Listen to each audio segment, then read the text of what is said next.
oh, oh, oh, oh, oh, oh, oh, oh, oh.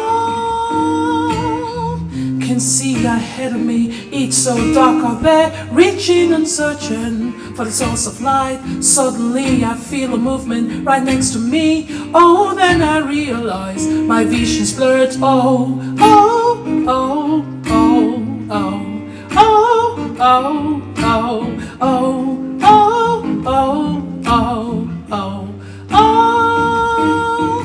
'Cause it hurts, I can feel nothing else but the pain right here. Just there burns on my knees. I falter and fall, just missing out on your outstretched hands. Oh, oh, oh, oh. 'Cause it hurts, I can feel nothing else but the pain right here.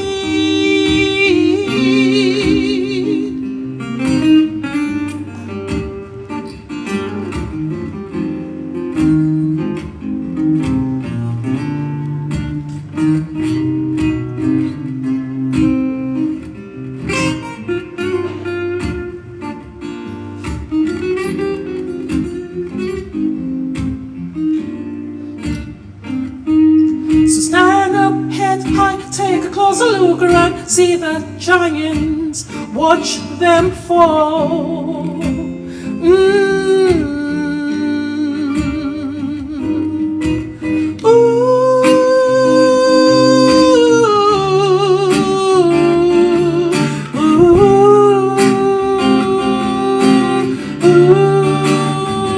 My vision's blurred. My vision's blurred. Day. Oh, oh, oh, oh, oh, oh, oh, oh, oh, oh, oh, oh, oh, oh, oh.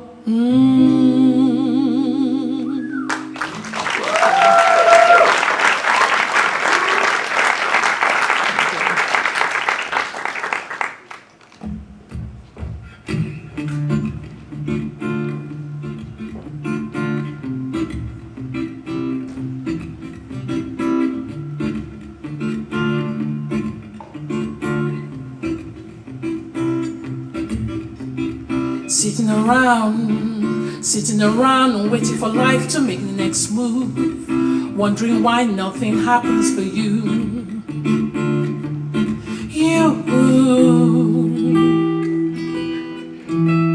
Standing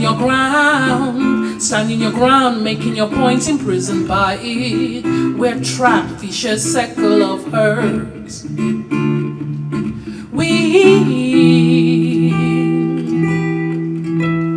Fear is part of the process, not the reason. Dip your toes, find your rhythm, 'cause you will never know until you try to take your stand. Just do it. Ha, ha, ha, ha, ha, ha, ha, ha. Looking in, we're standing on the edges of the crowd. You know,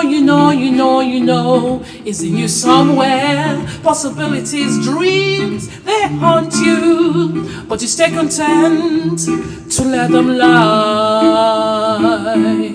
Don't you know that fear is part of the process, not the reason? Dip your toes, find your rhythm, 'cause you will never know until you try to take your stand. Just do it. Ha, ha, ha, ha, ha, ha, ha, ha.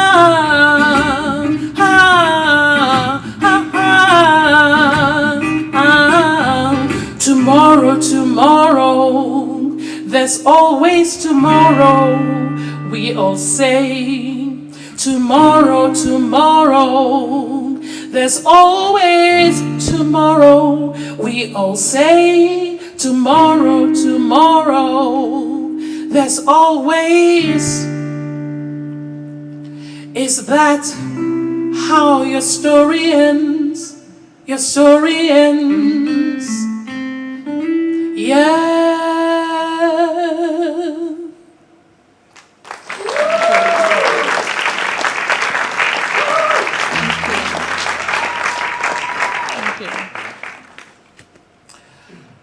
I was conceived as a dad. I was baked in despair. I was birthed into darkness.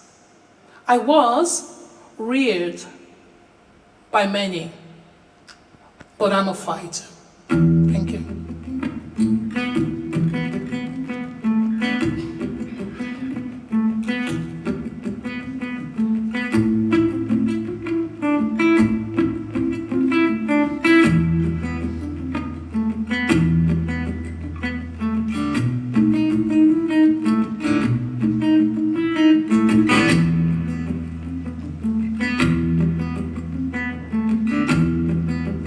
Hey, hey, that and day.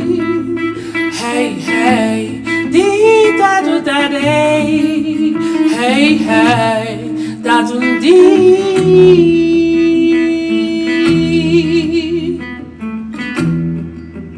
Down in Delta, a place called Wafay. Little girl trying to find a place, but felt a difference, no fitting.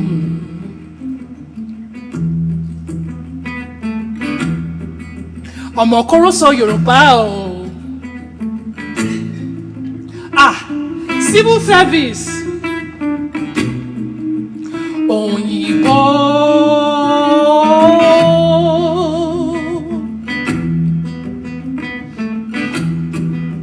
Fighter. I'm a fighter. Fighter. I'm a fighter. Keep it coming. Watch me thrive. Fighter.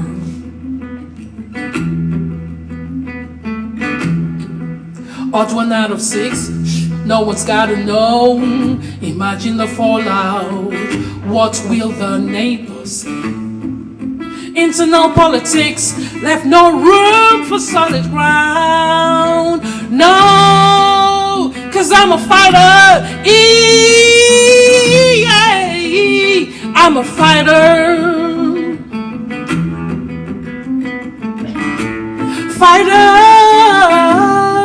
Yeah, yeah, yeah. I'm a fighter, yeah.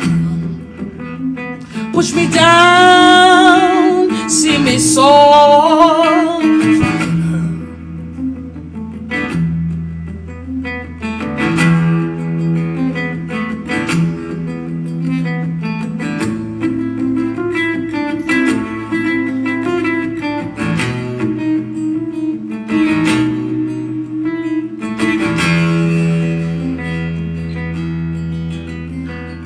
Perfectly made by the Creator, I am. Stone left by the builders, now cornerstone. Aye. 'Cause I'm a fighter. Ooh, I'm a fighter. Watch me thrive, see me soar. Watch me thrive, see me soar. I'm a fighter.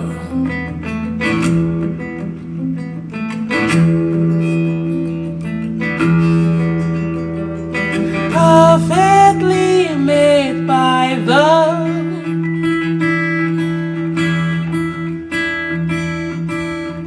stone left by the builders, cornerstone.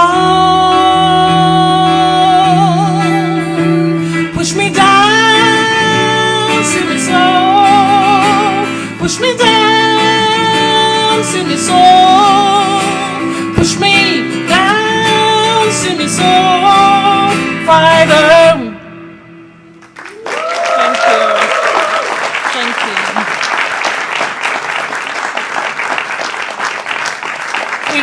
before I shoot off. My name is Eyitemi. I'm a singer-songwriter based in London. I started doing this probably about 5 years ago, and Just Do It is a message straight from my heart to everyone because that's how it happened for me. I'm doing a London Jazz Festival gig with an 8-piece band and a dancer and a classical pianist on the 15th of November. So if you like what you hear, check me out on Instagram. I think I've left something in your chairs. And Fighter that you just heard is my latest single and it's out now. So I'm gonna go after advertising myself. Bye-bye.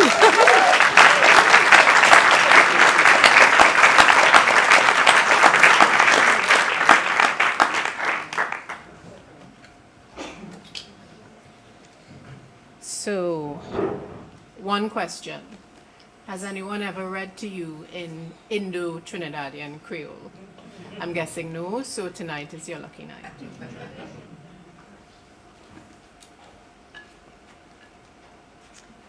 (1987), Barracourt Village, Trinidad, West Indies.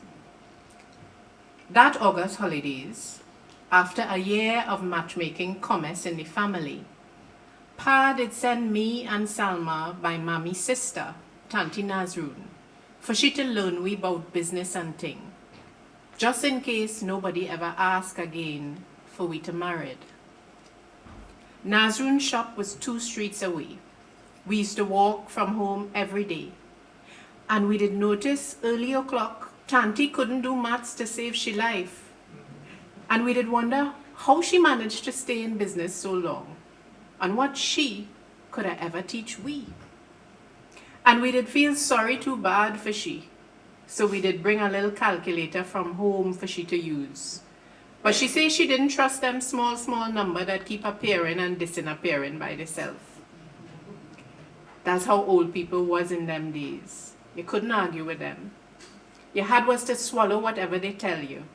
Otherwise, was cussing your tail, or worse yet, too cookie a broom on your back.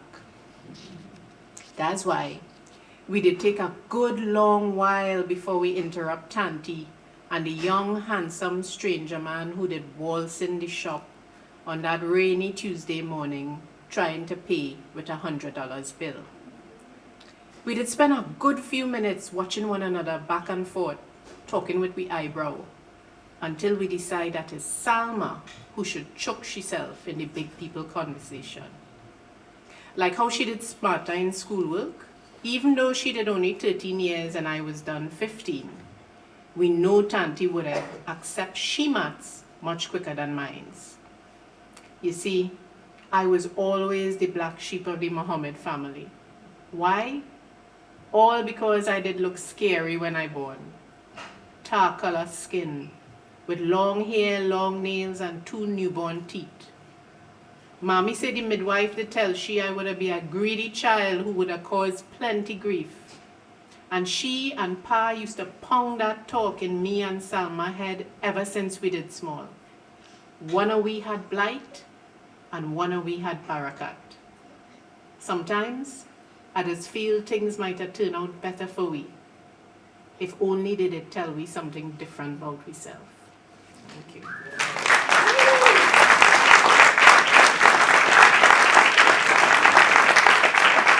Thank you. So I am fresh off the boat from Trinidad. I arrived a few days ago. My name is Celeste Mohammed. I am the author of this book, Ever Since We Small. That chapter is written in Indo-Trinidadian Creole. The rest is in normal English-ish, kinda normal Trinidad English. And yeah, I'm just really happy to be here, and I hope that I have piqued your interest. The book is really about what happens when you impose one oppressed people upon another oppressed people. And, you know, British policy was divide and rule. They tried really hard to prevent that mixing, but I am the product of that mixing, so obviously it didn't work. So good night, and thank you.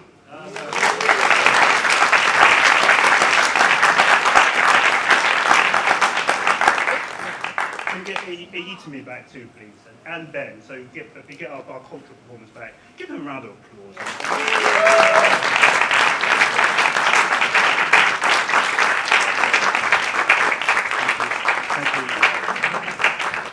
Eyitemi, Ben, Celeste, thank you so much for your talents, for sharing it with us tonight. We are immensely grateful to the three of you. Look, this is a really, really beautiful thing. So I met Celeste in Lagos. We met in Lagos a couple of years ago at their Care Festival.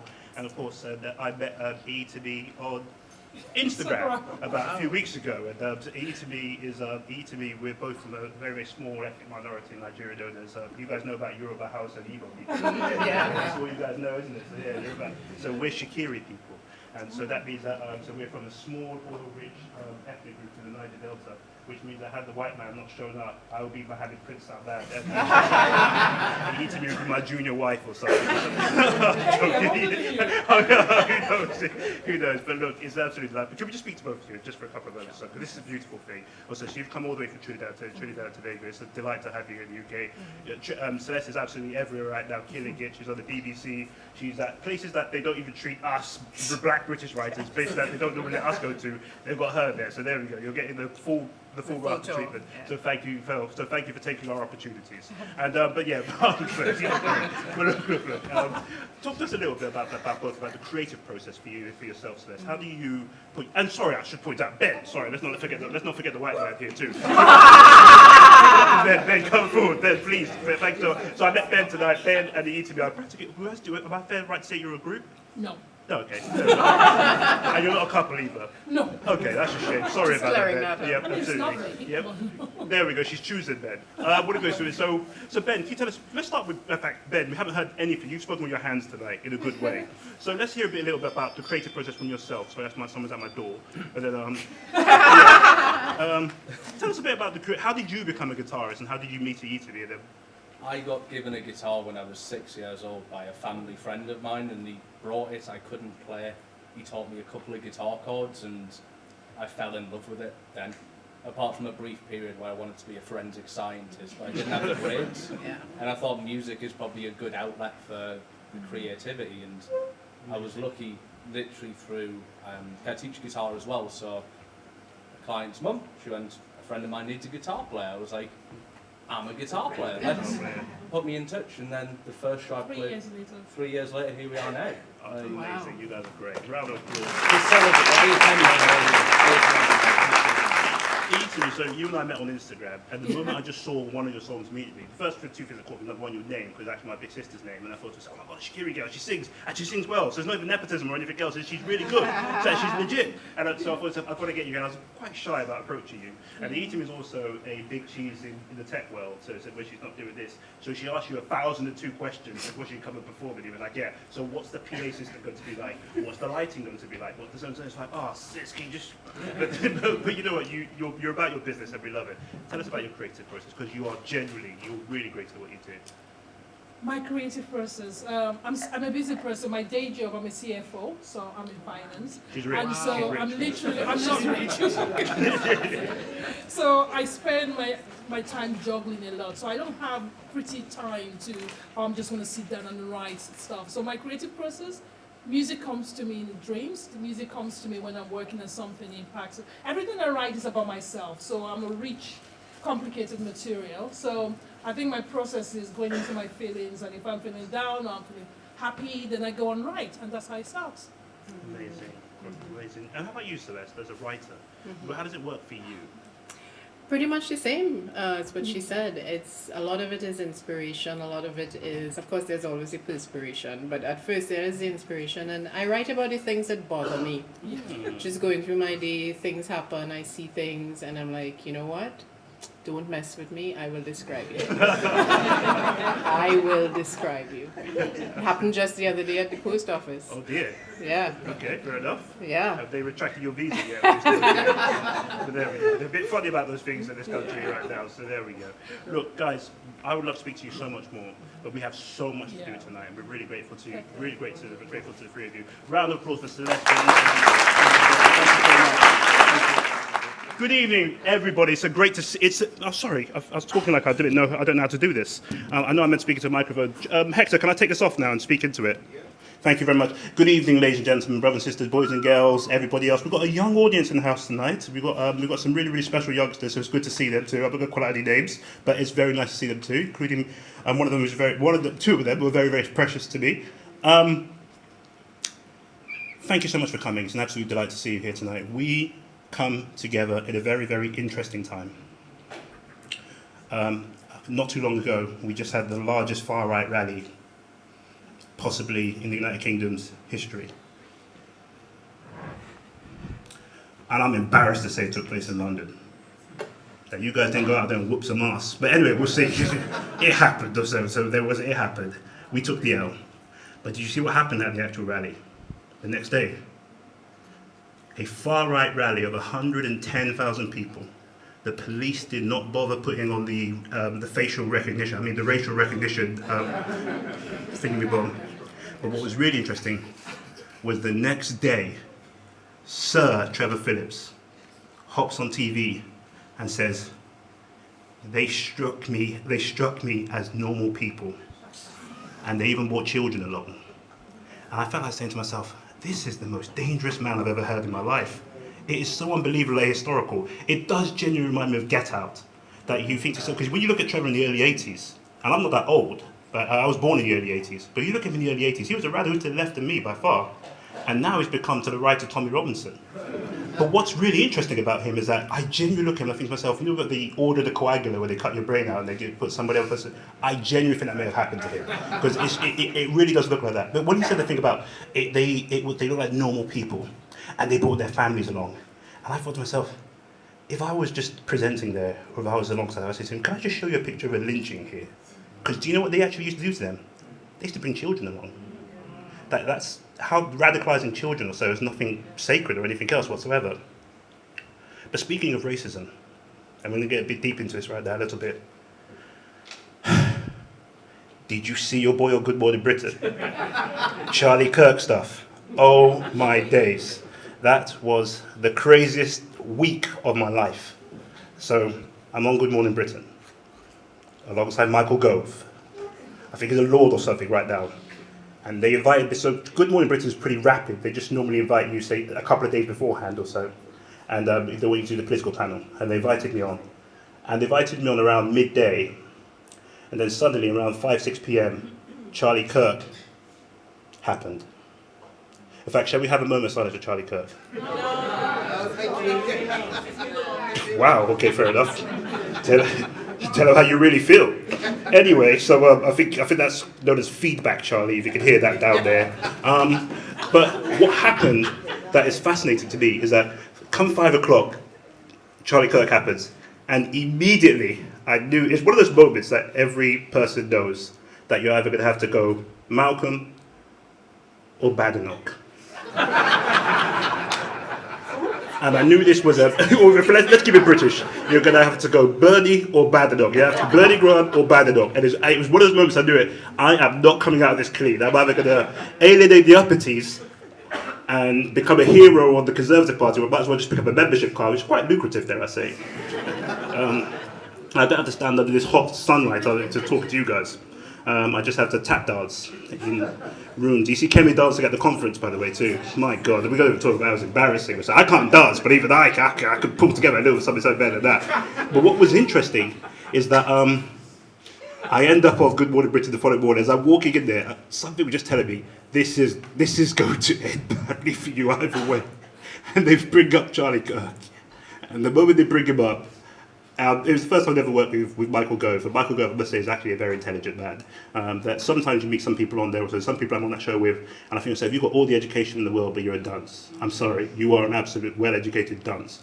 Michael Gove is a legitimate intellectual, that you actually feel the energy. And when he speaks, you're speaking into a microphone, so you can even whisper and he'll pick it up. But he shouts into the microphone, and you'll be sat right next to him thinking, bro, what are you shouting for? But anyway, what was interesting is that there's one point where he said that Charlie Kirk was a quote-unquote Cicero for the TikTok age. And now I knew, as that happened right there and then, I thought, this is it. It's the Bernie Badenoch moment right now. You're at the crossroads, make a choice. Which way you're going now? Because the funny thing about it is that blackness talks.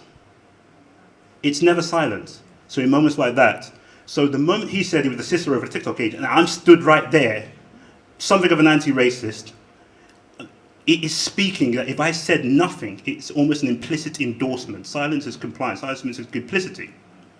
So I had to say something. In the back of my mind, I was thinking to myself, God, give me something to say. God, just put the words right into my head right here. Let me think of what to say. God didn't answer me. The devil himself answered me. The devil put the words right in my head. And the devil said, say that he was a David Duke for the TikTok age. And the words just came out of my mouth. He was a David Duke for the TikTok age. My God. Thank you. Thank you. Thank you very much. Thank you.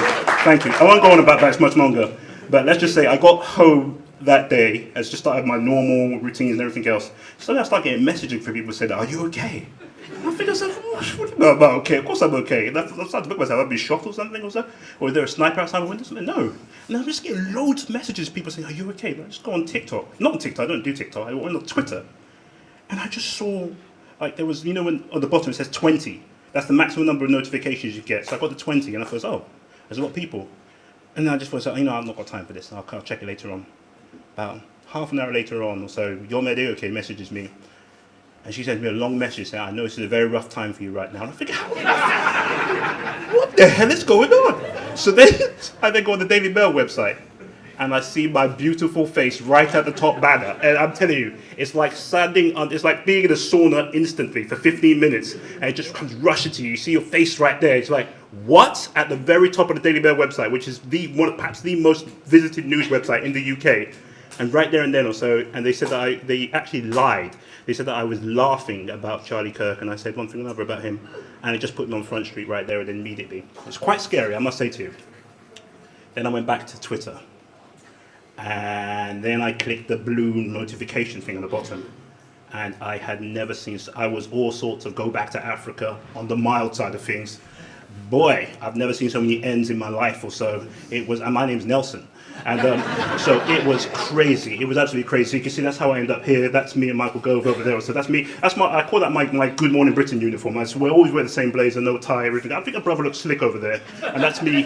GB News were the first to attack. And GB News have hated me since I was on Question Time years ago. And that's me in the Daily Mail. And boy, did they come for me. To a point, at one point, where I was driving along sometime, and I thought to myself, there's some guy in a motorcycle like riding along slowly behind me, and I thought, so this is it? Is this the hitman? Am I about to get Charlie Kirk? So I just pulled in and braced myself. And when the guy went by me, I thought, no, not today, let me go to the gym. And when I'm in the gym, I'm thinking to myself, I'm seeing a guy walking past me with I've been doing some weights. See a guy walking past me with some weights or so, as I'm just lifting. So like, is this it? Is this my moment? It's like, no, it didn't happen. And we're still standing here, do you know what I mean? But they can't take us. They can't ban the snowman. They can't take us down. And Lord willing, we'll be back on Good Morning Britain soon enough, or somewhere else will have us, or at least Uppity will always have my back. So I'm really grateful to all of you. But look, guys, this is a special one tonight. We're not going to go into Kemi too much tonight, or so, because there's no point beating a dead horse. So we're not going to go too much into that. I know it's a bit harsh that I put the saliva picture up there, or so. So I know that's a horrible thing to do. I shouldn't do that. Some of my sisters have been angry for me a bit, so I've been angry about it, but I couldn't resist a cheap shot. I just can't. I'm not that big. I'm too petty. But tonight, as opposed to doing the Melanin War, we're going to do something different. And I'm actually going to have a competition, and you're all invited to participate. And there's a big prize in it. Can we get our next slide, please? So I was going to ask Andy Peters to do this for me, but he charges a pretty penny, so I couldn't really get him to do it. We're going to do a competition tonight, and you're all invited to participate. We stand here tonight. Should I tell you this to you as just straight, or should I tell you should I storify it for you guys? Storify it.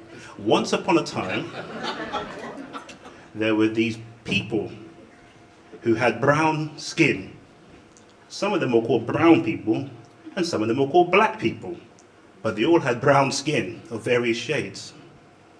Suddenly, there was another group of people who had variations of beige skin, and they lived in colder environments. And those people went to the countries of the people with brown skin and said to them that you dunces know nothing, and you don't know what to do with all the diamond and the golds and everything else that you've got here, or so the oil. So we're going to take over these countries for you, and we're going to run them. And you're going to work for us. And when the brown people said, what's in it for us? The other people said, we call them white people, even though they're not white. The white people said, well, what's in it for you is that you don't get killed. You get to live. And then somebody stood up and said, well, I would rather take death than dishonor. And they killed him. And everybody else said, where do I start to work? And the white man said, immediately. And 500 years later, we then showed up in these beautiful countries, which were made rich off of our backs, and we used to do some work. We integrated it. We did everything that was asked of us, and we became amazing, beautiful people. Occasionally, the radicals would meet up in rooms in East London or so and do some crazy stuff and have crazy shows, but that was fine. But what then happened now is that sooner or later, the elders of the black and brown people kept building houses in the old country because they knew that one day, if they're not careful, they might get betrayed and might just think that this British passport that they're holding is only a nice sheet of paper that can be yanked away from them at any given time. But their children thought they knew it all. And those children thought to themselves, nope, we are as British and as European as the rest of them are right now. And then came Nigel Farage. And ladies and gentlemen, that's the beginning of our competition tonight. Can we have our next slide, please? Our competition tonight is going to be called Fleeing Farage. It is a very simple competition.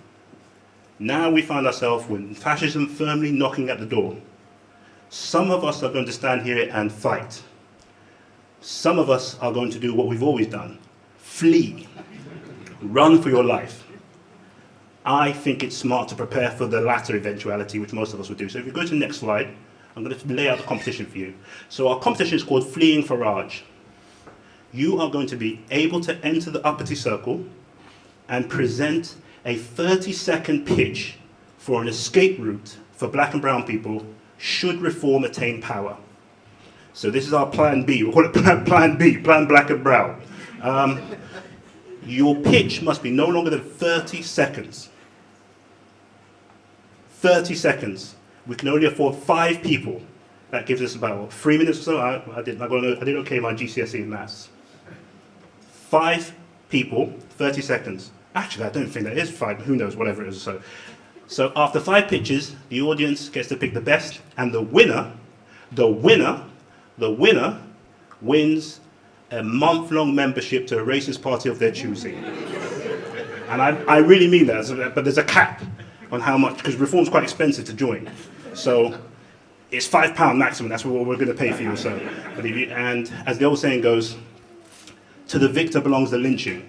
So, who has the first best idea to come forward with a 30-second pitch? Should reform take power, what are you going to do?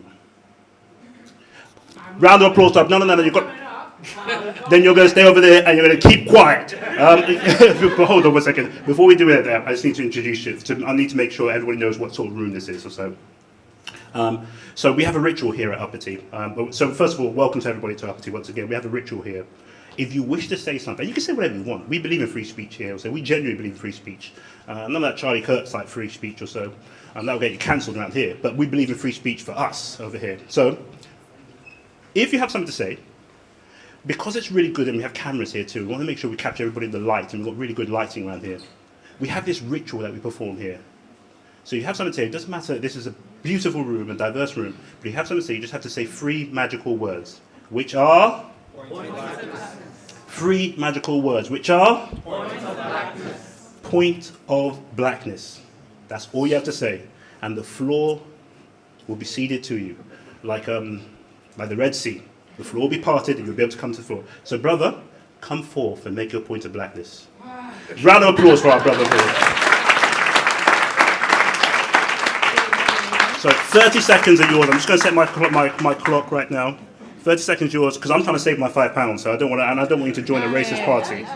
Hold on. So let me see. So 30 seconds. I'm regardless, so it's alright. Really? Well, yeah. Are they taking your visa or something, or what's going on? There's no need. You can tell us, bro. I'm mixed enough to go to various places. Good, fair enough. Then the light-skinned brother over here showing off, but there we go. Here we go. So 30 seconds are yours, brother, please. Right, 30 seconds. So, have anyone ever heard of Uber Soca Cruise in the Caribbean, Trinidad? So basically, it's a massive soca cruise that goes through the Trinidad, which is literally a massive soca party. They brought us here on boats. So all we have to literally do is say that, look, long story short, we're going to go on a long boat party, a long ride. We'll party it up. You can make your money because we know they love their money. And as soon as they drop us off to wherever we need to go, Caribbean, Africa, or wherever else, we party our way happily all the way back home. And in the meantime, we'll then hook up everybody else in the slide so that they can come back over here and we'll establish ourselves and continue partying. Why not? Thank you very much. Thank you. Contestant number 1, how do you feel? Good idea? Thank you very much. We'll come back to you. We're going to call you contestant number 1. Fleeing FARAGE, contestant number 1. Second taker, what is the second route out of here? Who's going to be the second taker? We need to get to 5 of you. Hey, there we go. There's a man on one leg about to come and speak over here. Here we go. Give it up, ladies and gentlemen. Femi Oluwole, or as we like to call him, Femi Brexit. 30 seconds are yours. I'm going to try and just say this without ending up on a list tonight, because, I want people to understand the severity we're dealing with. Nigel Farage was on stage a couple of weeks ago with Lucy Connolly, who pled guilty to inciting racial hatred after she called for asylum seekers to be burned alive. So we have a leader who's coming into power who has explicitly, like he hugged her on stage, so he has explicitly embraced racial violence, people who want to burn minorities deliberately. Lee Anderson explicitly said that the far-right people who are hunting ethnic minorities... And your escape route is... I know. I'm setting up the background. Your 30 seconds are done. These are people that want to kill ethnic minorities. If you are leaving, please make a mess before you do. Thank you, Femi. Thank you, Femi. So Femi's point, your point is that we go to a party. Your point is that we make a mess before we leave. Does anybody have anything? Sorry, brother over here, please come forth. Yeah, a lot of men are speaking tonight, actually. Dare I say? Oh, hold on. Hold. Oh, they've got 2 points. Okay. Oh, sorry. First of all, we've got one of our mothers, one of the mother Uppities or so. Please, mummy, come to the ground. If you don't know, this is Ifya Denuga, who's can I say who you are, mummy? Or would you? This is the mother of Skepta and JME and Julia Denuga. So please, mummy, please, thank you. Let's not forget, we've been mixing, whether FARAGE likes it or not. We call mixed race children, those of us here. So my plan is go home, build a place, get my people to come home, to no home, while you don't vote FARAGE. The 3 parties, they depend on black votes. If you don't vote me, you can never jump into number 10 down the street. Thank you. Thank you, Mummy. Thank you very much. We've got time for there we go. Actually, Mummy actually beat the time. There we go. So Mummy's plan is not to vote. Okay, there we go. Priscilla, please.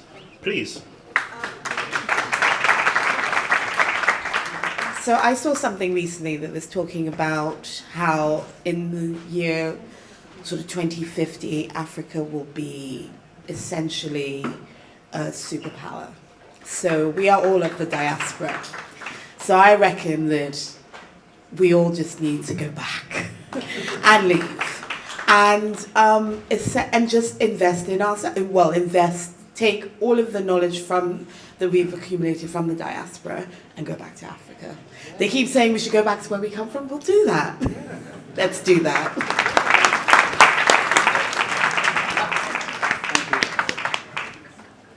Priscilla, when's the last time you were in Africa? 25 years ago. It's still hot there, you know. Global warming is making it a bit hotter. Anyway, okay, we'll grab 2 quick more.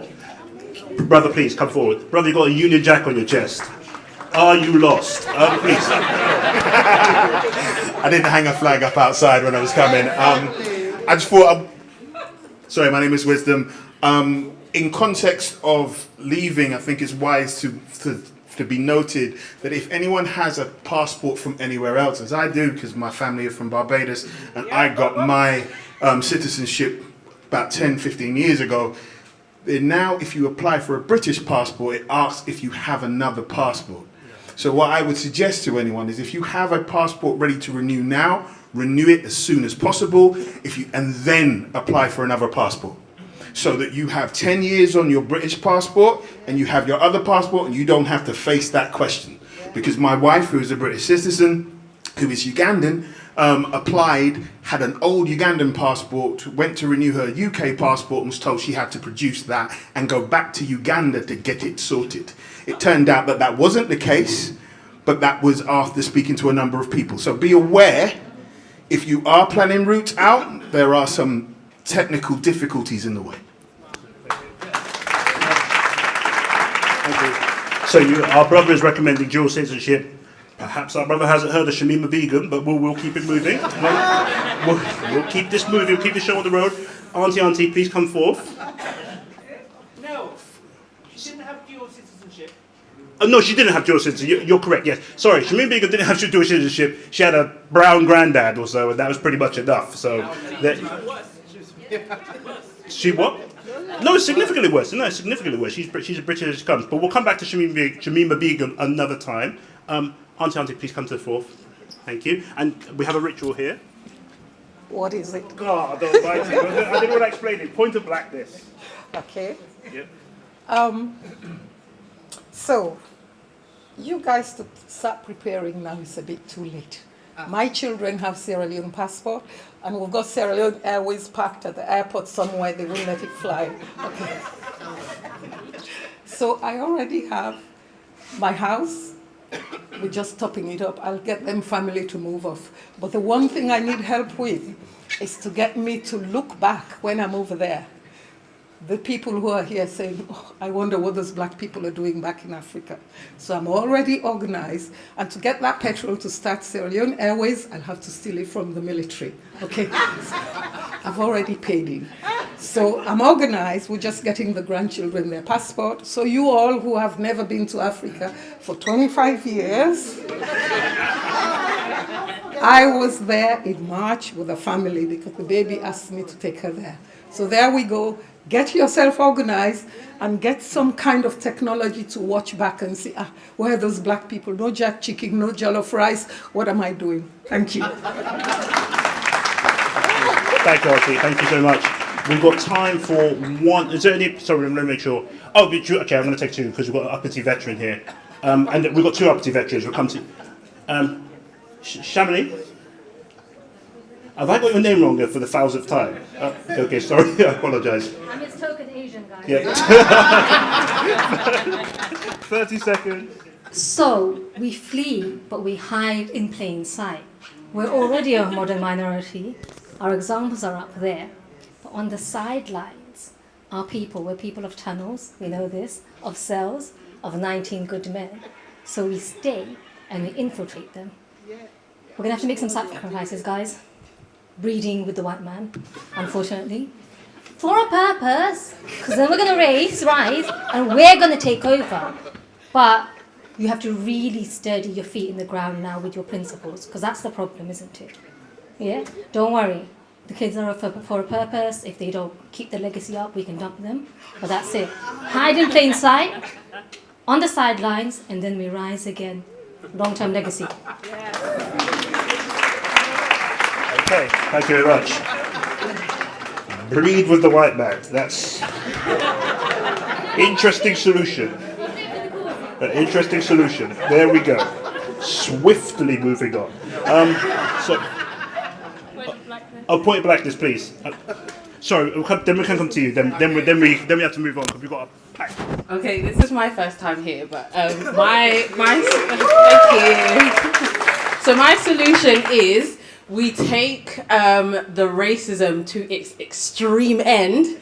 We all vote for Nigel Farage, and then we all claim benefits. We take all of the money, and then we burn everything down, and then we flee.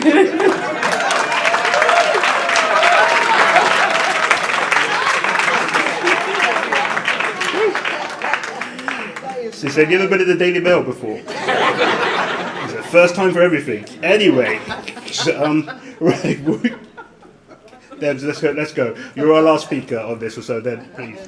Thank you. I think some of us forget that a lot of us are liars and vagabonds, and we are going to stay here anyway.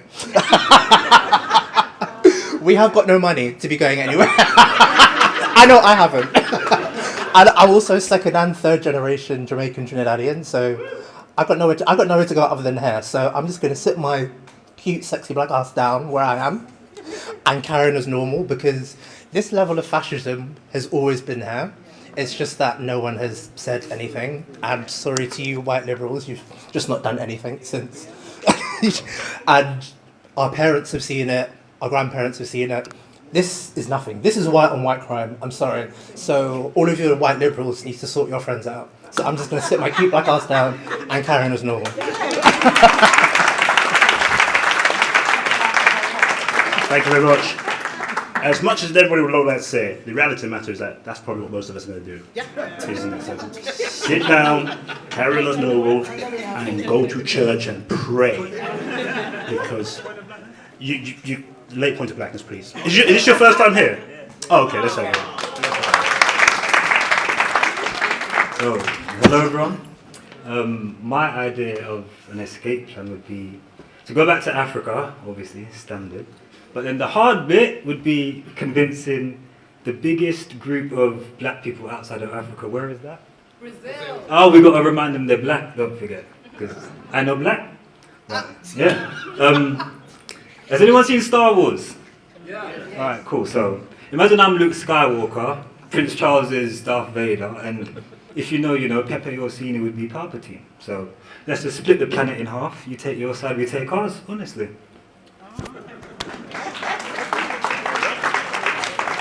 Thank you very much, brothers. Our brothers supposing some sort of racial socialism on a global basis. Sounds interesting. What do we think? Who do you think had the best idea, guys? What do we think? Just shout it out. Best idea is, or the most likely idea is... Benefits and burn it down. Benefits and burn it down, yeah. Who had the best? So our sister over here. Sister, congratulations. You have won. Come up. You have won. Sorry. I'll find the £5 eventually or so. Just come see me later on. Or you can grab it crisp or so. But yeah, you have won a month-long membership. We'll give her £5. No, we're not giving her £5. We'll give her a month-long membership to a racist party of her choice. Which racist party do you intend to join? I actually want to join Reform and troll them. 1 month membership to Reform. Pardon, what was that? Yeah, we'll pay for you for 1 month party, 1 month membership to Reform, to the tune to a maximum of £5. Okay. Because if it costs more than that, or so, then you're gonna have to ration it, or so it might be a day. So yeah, we will pay for that for you. So there we go. Sis. Thank you. Thank you so much, everyone. This should be the next Zia Yusuf over here, or so. She'll be deporting us. So right, guys, we've got to crack on. We've got to crack on. We've got so much to get through tonight. We've got to get through a whole debate, and we are currently about half an hour behind. And Rich Mix are not cheap in the slightest bit or so, but they're good people. They're right people. Look, should we go to our next slide, please, if that's okay? And the slide after that. Right. Up next is something very, very special. Something very, very special. I should have actually programmed this properly. Can we get the Big Payback by James Brown, please? Tonight we are having. Can I have that in the background, please? The Big Payback by James Brown, also. Actually, no, don't please, because when we put this on YouTube, they're going to actually take it down. Sorry. So yeah, sorry. Don't play any music. Yeah, that will get me in trouble. My videographer will like me. The Big Payback, reparations, a debate that has been around for a very, very long time. A debate and a demand for justice has been around for a very, very long time, but is now taking a new lease on life. And that's an absolutely amazing and a beautiful thing. And sometimes when you actually see these sorts of debates, this sort of stuff or so, it's normally when you go to places like the reparations rally, which I went to on Saturday and I spoke at, and you'd normally see people there who sometimes dress like Egyptian pharaohs or so, or you see people who are very, very alternative. I'm not making that up. You will literally see someone dressed like an Egyptian pharaoh or something just like that. You get to people who are very, very alternative, deep into blackness. But now, it's always good when you see things becoming a bit more on the mainstream side of things, well thought through, well articulated, in a manner that has to be intellectually respected. Also, it doesn't mean that people who dress like Egyptian pharaohs are not intellectuals, far from it in the slightest bit. It just means that they dress like Egyptian pharaohs, which sometimes when you walk out the room, you're dressed like a pharaoh with a plastic crown on, so it kind of makes you hard to take serious. But these are two brothers who are not hard to take seriously in the slightest bit. In fact, they are AAA rated black British men of absolute honour and integrity and dignity. And honours, dare I say, too. So it's very, very interesting that what we're going to speak about tonight. I'm really going to break your hearts right now. But Lenny Henry couldn't make it tonight, so he sends his apologies. However, he sends his actual writer, and that's the most important thing. So please, welcome to the Uppity Circle, the brains behind the new book by Lenny Henry, and by Sir Lenny Henry and Marcus Ryder, Marcus Ryder, my dear friend. Please, Marcus, come to. Thank you very much, Marcus. Marcus and I not only are we dear friends. Marcus and I are both survivors of the BBC, so there we go. We both survived Blacks Be Careful. So Marcus did about Marcus did decades there or so. I must say also too, if you don't know, Marcus's elder brother is used to be Deputy Mayor of London. So they have the Crays, we have the Ryders. So so there we go, and that's pretty much it. Marcus, welcome to Uppity. Welcome to the Uppity Circle. Would you like to sit or stand? I don't know, man. I'll sit, I guess. Have a seat then. Let's get you seated on the stool over here. Femi, can you grab that, please? And I will stand, and then we'll just take that from there. So look, Marcus, thank you very much. If we just get to look at the screen, first of all, and ask you which of these two covers do you prefer? So there's James Brown's The Big Payback, and there's The Big Payback by two anonymous brothers, one of which couldn't be bothered to show up here tonight.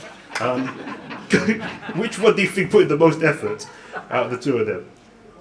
Well, I actually put The Big Payback through ChatGPT, well actually it was Copilot, and you did? And if you go onto my Instagram, you can see a range of album covers, from Tribe Called Quest to Straight Outta Compton to etc. as a pastiche, and so people can pick which one they like, because it was a lot of fun doing that. Yeah, so sorry. I should be. Okay, that's sorry. But is this microphone working? You can't beat James Brown, man. You can't. I think James did a good. But I think you guys have actually done a really good job with your cover. I must say it's really good. It's a really great cover. And I must say, normally black men in publishing tend to get really bad covers. Although they don't treat us well.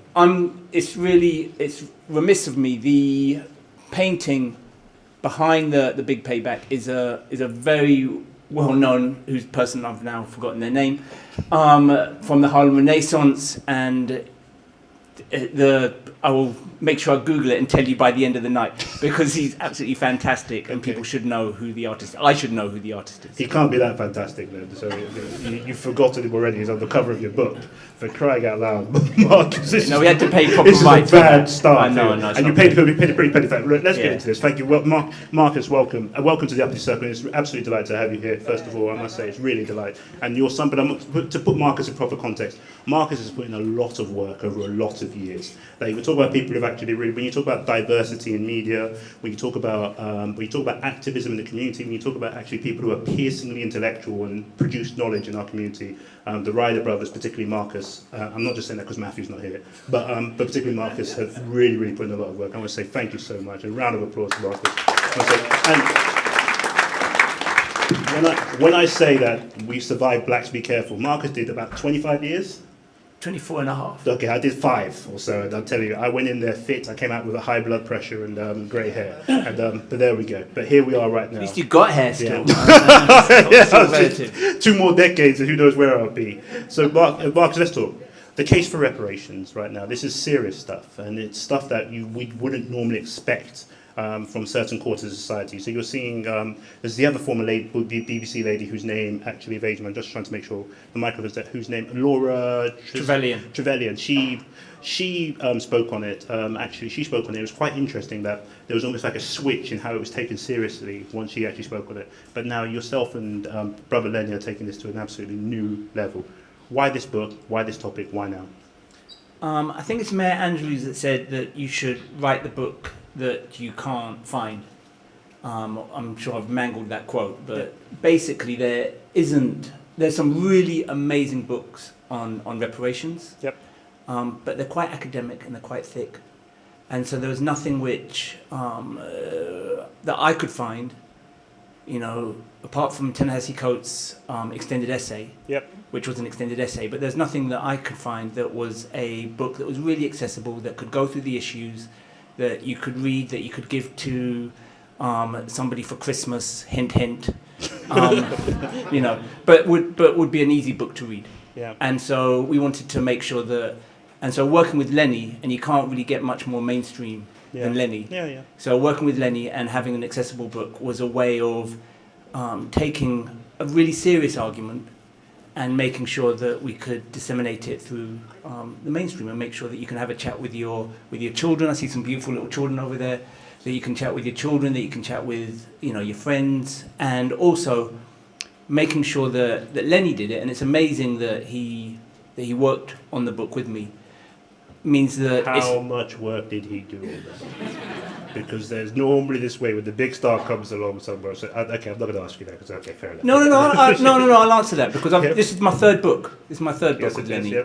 Right, and I would say Lenny makes. So what? I'll go talk you through. You asked the people what their creative process was. I'll talk you through the creative process. So the creative process is that me and Lenny have Saturday Soup. Right, so Saturday Soup is a big, major part of our. Sorry, is there something I'm missing here? So I see there was some grunting. There was some. So it's a Nigerian that has just like passed right through. How many Jamaicans are there here? Woo! How many Caribbean people are there? So you might have your jollof, right? But we have our Saturday Soup. Right. We have a goosey, but there we go. And our Saturday Soup is a proper ritual, man. It's like every Saturday, your parents make up your soup, and now I'm a parent, you make up your soup. So I'd go to Lenny's house, and he would cook up his soup, and I was too polite to say I didn't eat mutton, so I actually ate some mutton. I know. It's the sacrifices we make. Indeed. And we'd talk through an issue. Yep. And then what would normally happen is that I would write a chapter. It would be far too dense and thick. I would send it to Lenny, and Lenny would then actually add some jokes and just say, I don't understand this. And he would make it readable. Nice. So, in all honesty, if you read the book that I had written without Lenny, it would be one of those academic books that nobody reads. And so, working it through with Lenny, it is an accessible book that you can read and you can actually have a laugh and enjoy reading. So, yes, the intellectual heavy lifting was me. But making it lighter and more accessible, that's Lenny. It's a proper partnership. I've got you. So you were Chuck D and he was Flavor Flav. So that's pretty much what they. I mean, it's just Public Enemy. So there we go. Swiftly moving on from that horrible joke. So I'm Lenny. I'm just playing here. Okay, talk to us a little bit more then about the case for reparations. 18 trillion is the figure that you guys have brought to the fore. Talk us through that. So the 18 trillion comes from the Brattle Report, which was published 2 years ago, and it was worked through with Judge Robinson, has worked through with the University of the West Indies, and is the most comprehensive calculation of how much Britain owes, or I was corrected. It's not how much Britain owes; it's how much damage Britain did. Okay. Right, and so whether Britain actually wants to pay. What's the difference?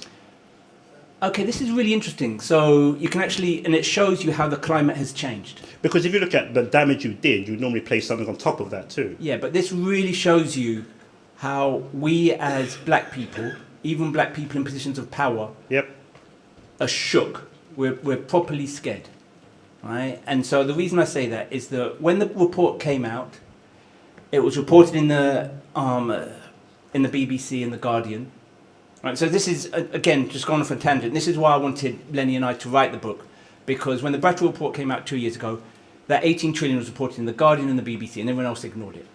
Right, and so it wasn't mainstream, unless you're, and it wasn't front page BBC, and nor was it front page Guardian. Right, but when Lenny and I come out with the book, that figure is everywhere. Right, and so it's how we mainstream that figure, how we actually mainstream the damage.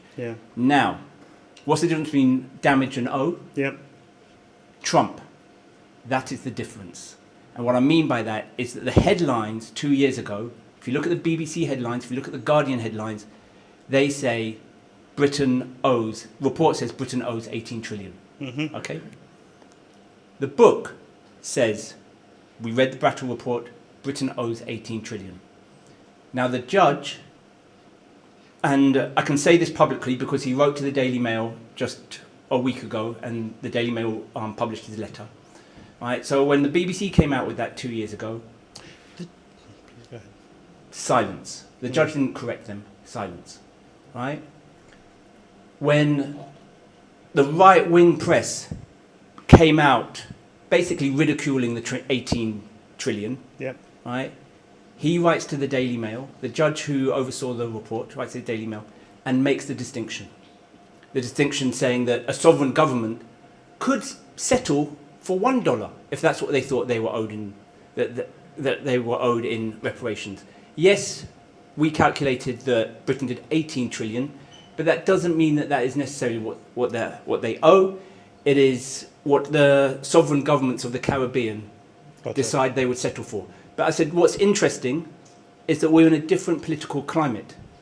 2 years ago, there would be no distinction between damage and owe. Yep. Now, as we're in such a sensitive political climate, Yep. meaning a fascist political climate, right, we make that distinction.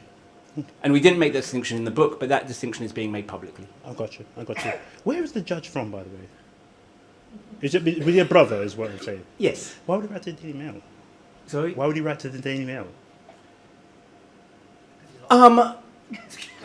So is it some Badenochian type? No. judge So I think what it is that it's the same. Lenny has been hated before. He's had dog shit put through his letterbox when he was married to Dawn. So he has been the recipient of lots of racist hate. Yep. Right. He says that he's never received the amount of hate.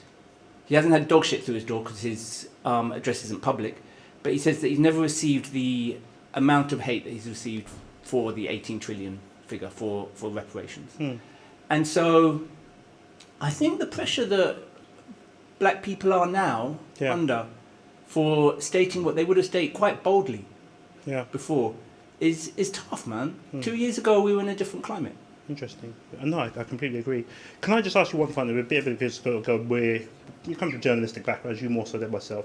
I must ask you one question. So it came from it's a question from Jackie Rose. Jackie Rose is a very, very prominent writer.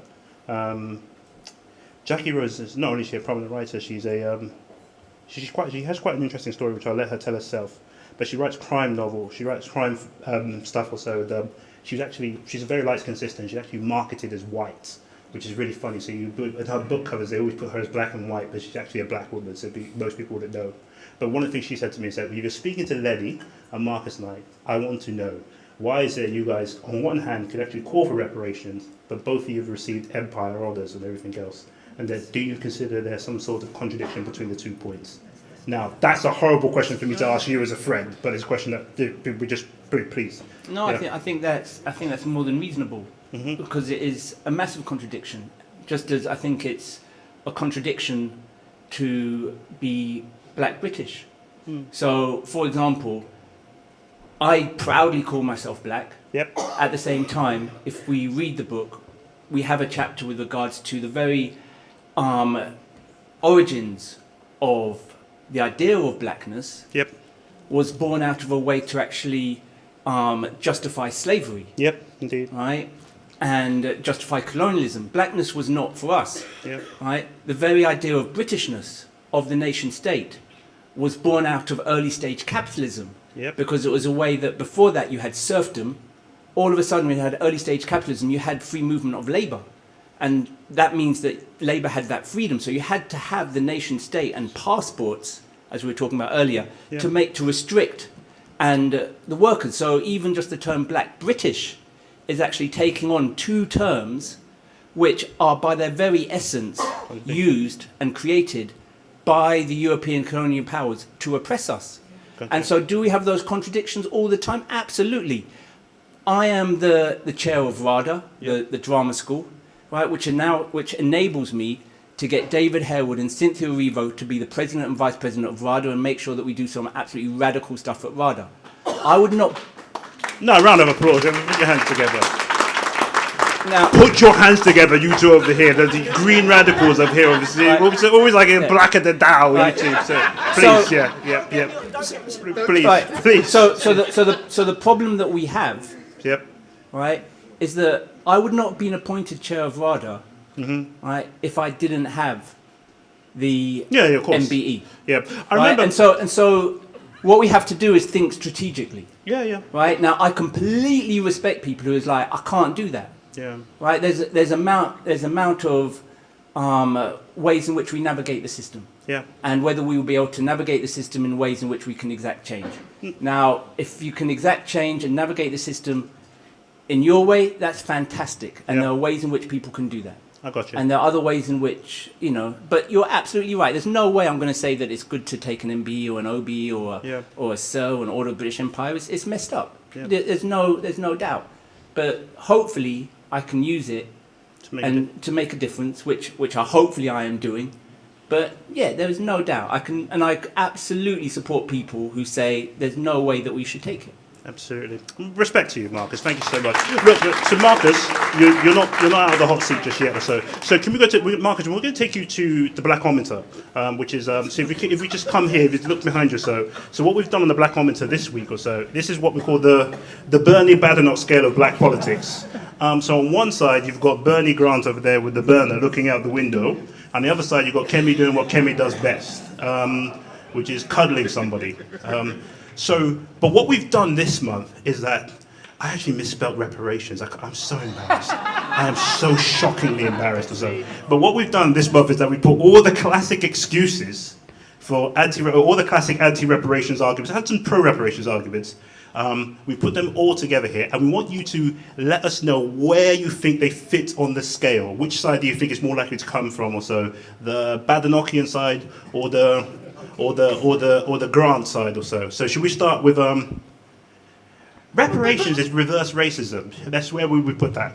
So sorry, if you could, it's really because I've lost my graphic designer. This can be a bit, the slide over here can be a bit sloppy, but you really need to click onto the blue ones and then move them to left or right. But we'll guide, is that okay? Thank you, thanks so much. So yeah, which one do you want to start? Let's go. Oh, so let's start with reparations as reverse racism. I can't understand this game. Okay.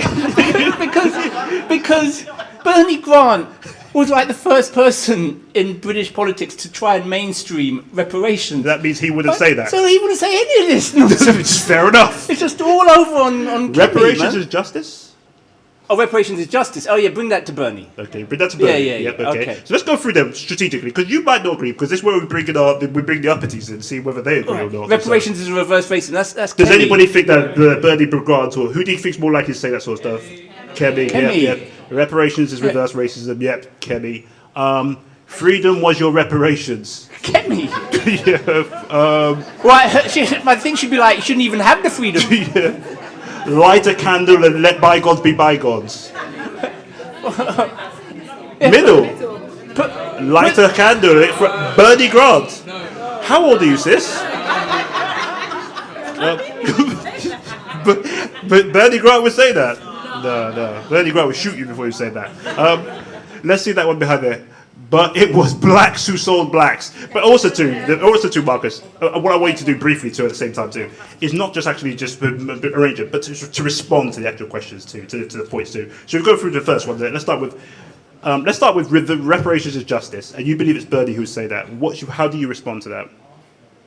Reparations is justice. We are the victims of colonialism and slavery, and until we address the actual causes of racism, which is colonialism and slavery and empire, we will never be able to end racism. Agreed. You pick the equivalent of, it's like, everyone knows the story of Oliver Twist. Yep. It's like the equivalent of him saying, can I have some more, sir? And giving him a bit more. Yep. When what we have to do is like actually burn down the poorhouse. So yeah. The way that we often address racism is like putting blueberries in the gruel and thinking, that's a bit nicer now.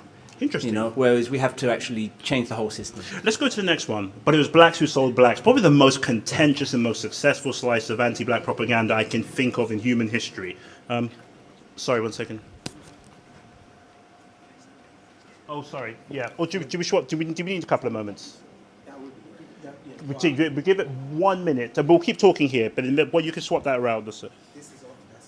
Okay, all right, so we'll just look here then. So this is off, that's off. Okay, sorry. We've got to face over here for some bizarre... Yeah, we've got to face over here because that camera's dead or so. So can you talk to us about how do you respond to that? That's coming for you eventually. It's actually already coming in the actual articles right now.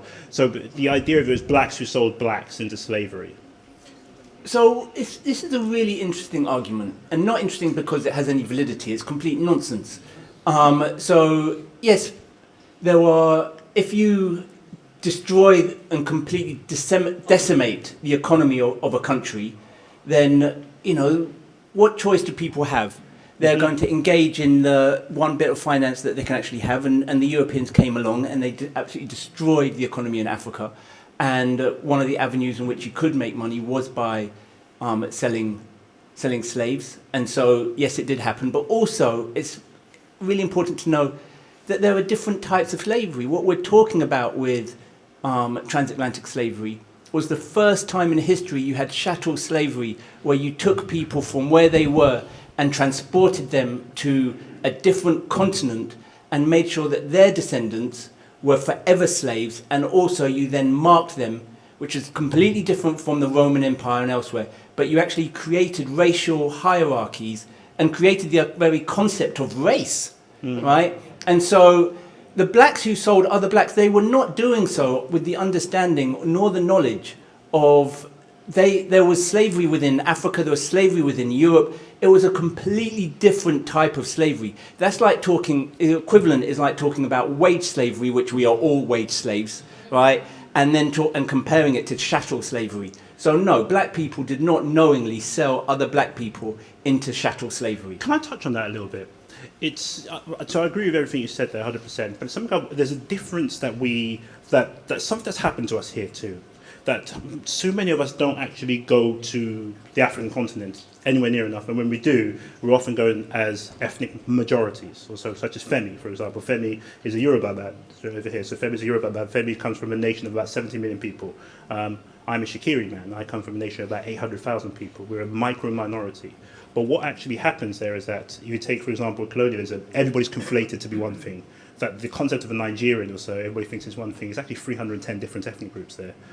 Those ethnic groups had as much problems and cooperation with each other as, say, the Russians and the Ukrainians did, also, or the Germans and the British did, or the British and the French did, or the British and the Irish did, or anything else. But what then happens then is that they found themselves in a very, very unique situation in which, yes, there was conquests of war and everything else, which was a vicious thing to happen. But they never saw each other. The idea that they were black people and the camaraderie that we share today, also that with myself, Lee, Jamie, everybody else, that we view ourselves as black people, as one whole people or so, is very new. It's very, very contemporary concept. It's also very predominantly Western concept. If you go to Nigeria right now, the first question they'll ask you, mummy, is what? They'll ask you is, where are you from?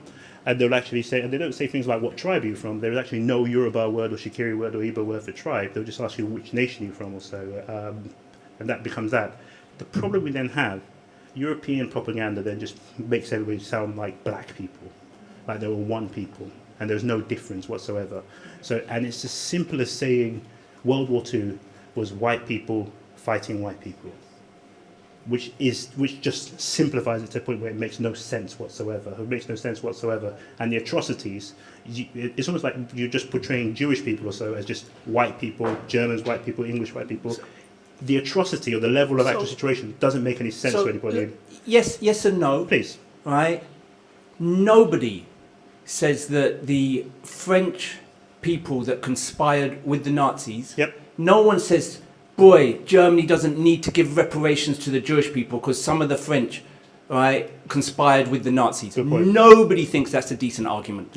Right? So yes, you will always find some people in India, you'll find some people in Western Africa, right, who conspired with the colonizers. There's no doubt.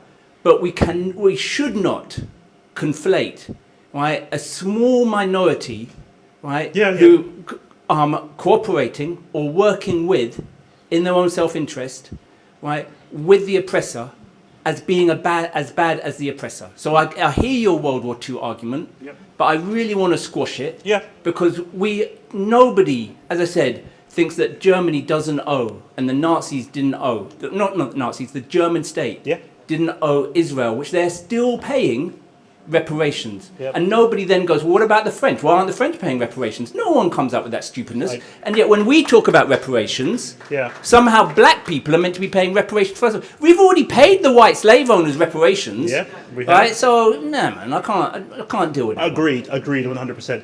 Look, guys, I'm sorry, this is not actually a conversation. This is actually a conversation amongst us. It's not a monologue. It's a conversation between all of us. So you're welcome to. No, you're not monologuing. It's a dialogue, but not just between two of us. It's between all of us here. So if anyone has a point of blackness, you're welcome to jump in. Let's do a couple more of these before we have to jump into our debate.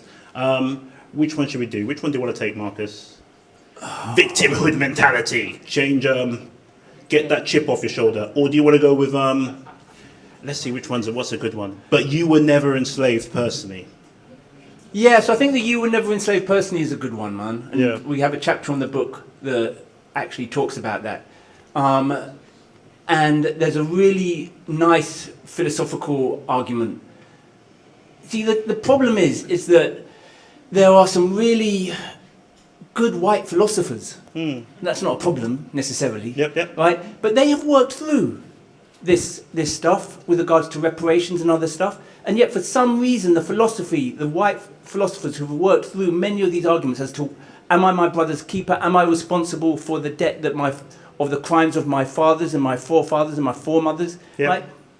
There have been really in-depth, deep philosophical work on this, and yet for some reason when it comes to black people, right, they just jettison all of the philosophy, all of the work, all the intellectual work they've done on this, and then they just come up with, yeah, but we were never, you and me were never slaves. Personally, yeah. Right?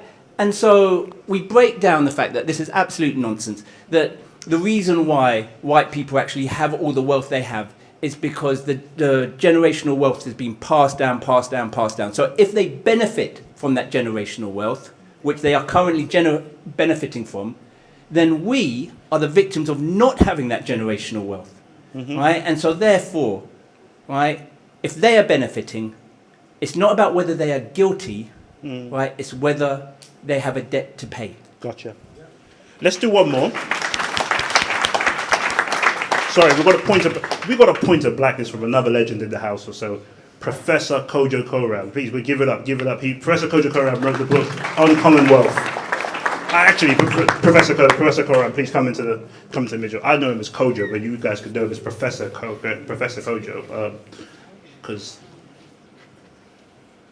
the guy's in good shape too. Dare I say? Dare I say? This guy's over here, the muscle top on. Trying to be like you. I was just going to say a quick point regarding the inheritance thing. Where am I supposed to? You can look at that camera over there. That'd be great. Yeah. Look the white man down the barrel of the actual. In here, it really feels like you're in like the UFC octagon. But I just wanted to say about the inheritance point. I think it's fascinating that this conversation around reparations has happened at the exact same time that we're also having a conversation about wealth tax and inheritance tax. And you get the very same people who say, hang on a second, I shouldn't be responsible because my great-grandfather was a slave owner. You know, I don't own any slaves. Will then be the next day on GB News saying, how dare you take the money that I was handed over by my great-grandfather? How dare you take the land? So I want his wealth, but I don't want the source of that wealth. And so I think, yeah, that's worthwhile holding in mind. Give it up. There we go. I'll just wait. I'll pass it here. Thank you. Ooh, Kojo.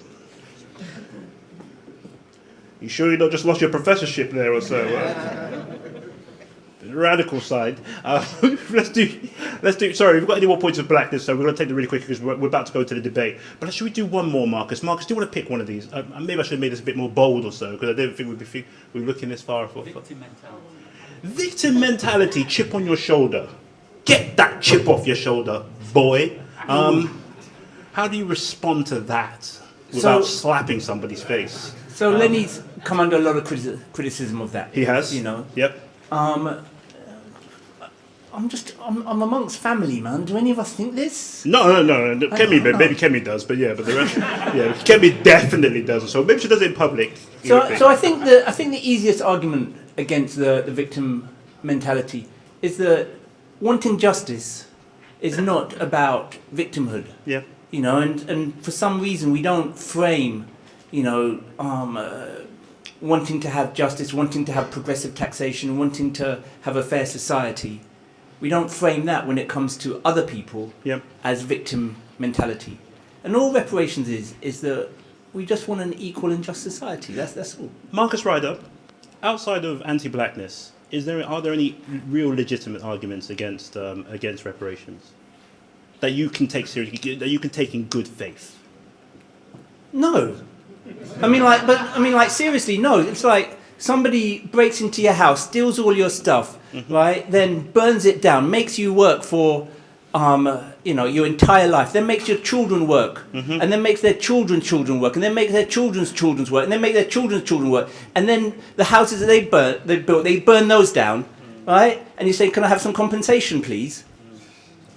That's what reparations is, man. Yeah. No, Femi, please. Yep.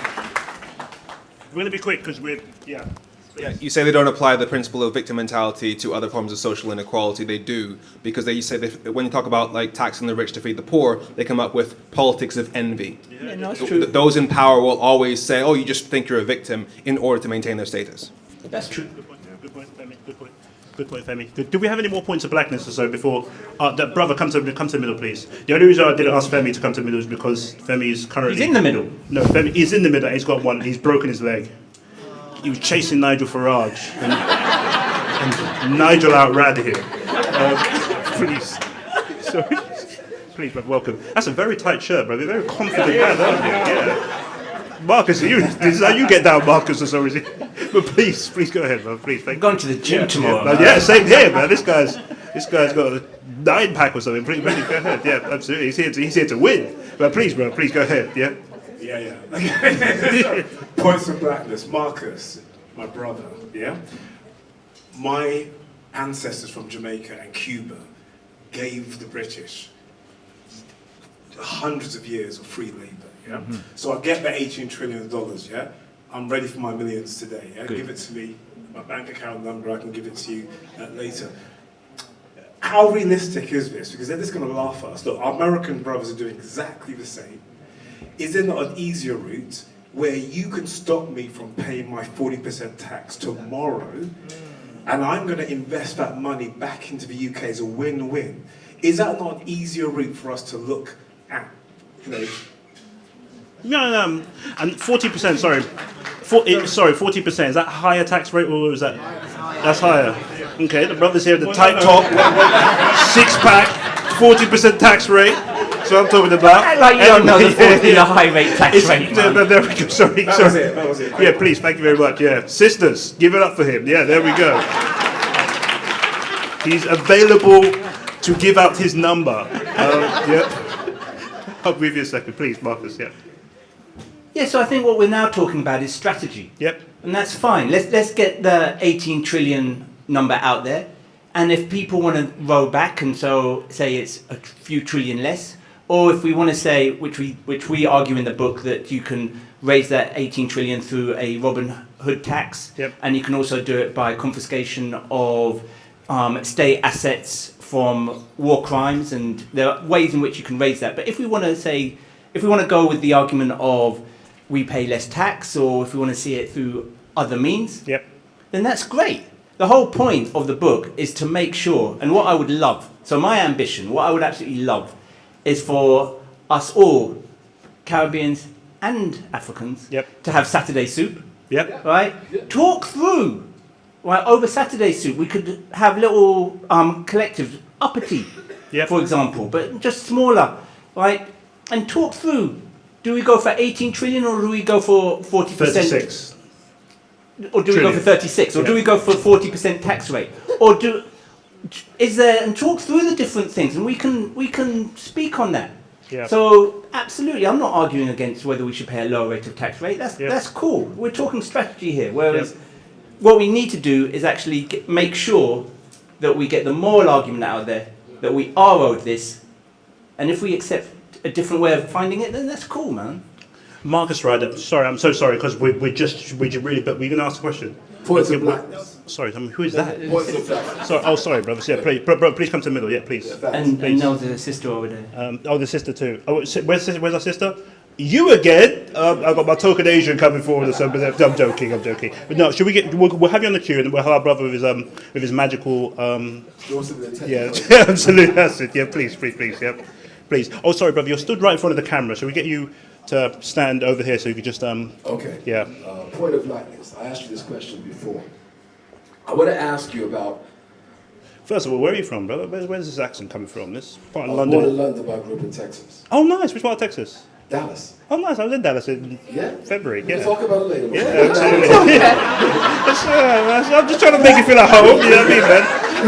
We can get into that in a minute after But anyway, let's talk. You know, I went to Houston when I was 11. Yeah? Yeah, it was really interesting. Talk about that later. No, it's Let's keep it fascinating. moving. Yeah. Anyway. Yeah. Thank you for the Saturday soup reference. We love Saturday soup. There you and go. in every Saturday soup, they have a hierarchy of things that are important.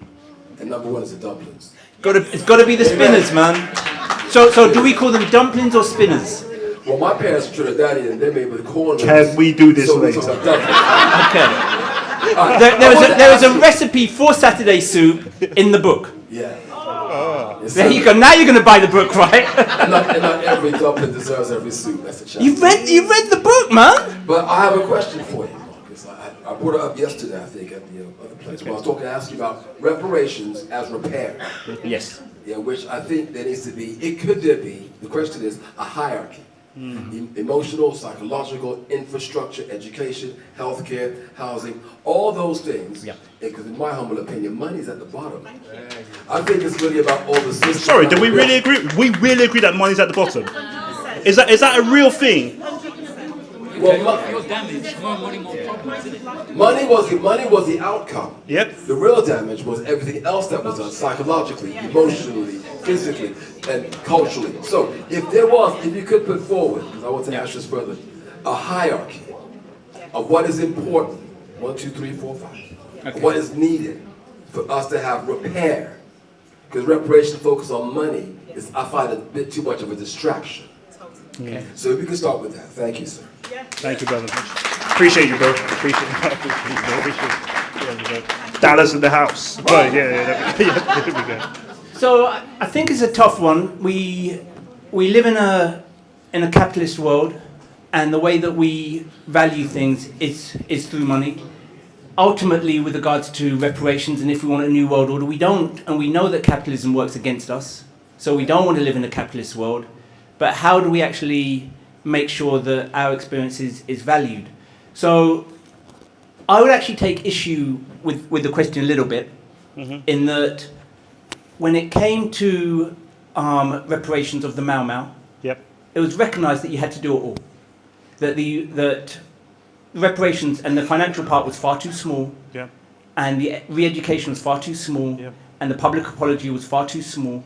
This is all the British government doing this. Yeah. Right? It was far too small, but they realised that you couldn't do one without the other. Yeah. Right, so you had to do it all, and they didn't think that you prioritised it. Similarly, with regards to the state of Israel and the reparations that Germany have given the state of Israel, there was state-to-state reparations in money, right? There was state-to-individual reparations as well, right? Now, we can definitely argue about whether there should be a state of Israel at all, right? But in terms of whether we should see repair is all of that. And I'd be really nervous, and we have to do all of that. We have to do all of it. And if we just do money, we'll get the money, and then we will just buy things in this economy, and in 2 generations we're poor again, right? And so money by itself is not. But some people, a lot of African Americans take exception with that argument. They call that the Gucci reparations argument, essentially. That which is going to be Gucci'd out the day after reparations are paid or something like that. So first of all, we're not going to be Gucci'd out, and that is a racist argument. Yeah, exactly. Right. The reason why it's a racist argument. I heard this from African Americans, from FBAs or so, is to use their terminology. And the reason why it's a racist argument is that I often hear the argument, right, which isn't up there, right, which is don't do state to state. Right, reparations, because the states, and don't even do state to individual, because for some reason Caribbean governments and African governments, right, will misuse the money. For some reason, us as black people, if we receive money, will misuse the money. Right, and yet nobody made those arguments when they're giving reparations to white governments and when they're giving those reparations to white people. Right? And I think we need to be careful that what we're not doing is somehow thinking that African and Caribbean governments are in their very essence more corrupt, right, or less representative of their people, right, than white majority governments or governments representing countries. But to answer Mr. Dallas's question, I'd be really nervous to rank them. But you're really right, Mr. Dallas, to raise the point that this isn't just about money. And if we just do money, the reparations will go nowhere. Gotcha. Thank you very much. I'm so sorry. We are, because we've got to go into our main event or so, and Rich Mix are going to have to go home eventually or so. So we're just going to have to. Marcus Ryder, it's always good to speak to you, brother. It's always a stimulating event. Thank you so much. Thank you so much for your time. The Big Payback is available for purchase back there. It's a great book. We've only got 20 copies here. No, I think about 20 or 25 copies here. So should you wish to attain a copy, you're going to have to scrum to the back over there and buy one as quickly as possible and get it and scrum back to Marcus to get him to sign it. Because Marcus is a rich man. He has things to do with his time. Are you with me? He needs to get out of it too. So his time is money. I've got a 9-year-old son. Yeah, absolutely. Absolutely. And a fine young man he is too, dare I say. Marcus Ryder, round of applause for our brother. Thank you so much. Actually, a real round of applause. This guy's put in work. He's put in a real work. Thank you. Thank you so much. We're here now for our main event. Can we have our next slide, please? We're here now for our main event this day, which is the trial of ethnic diversity in politics. We were once told that diversity was the liberal silver bullet to all of our racism problems. That the more black and brown faces you get in high places, the better everything will become. We are going to put that to test a little bit tonight to figure that out. And you are going to answer the question. You are the jury, and you're also the judge, and you're also going to get to give points of blackness and everything else. But tonight we're going to have to run a really tight ship because it's 9 o'clock, and normally by now we're into the debate section, not just starting everything else.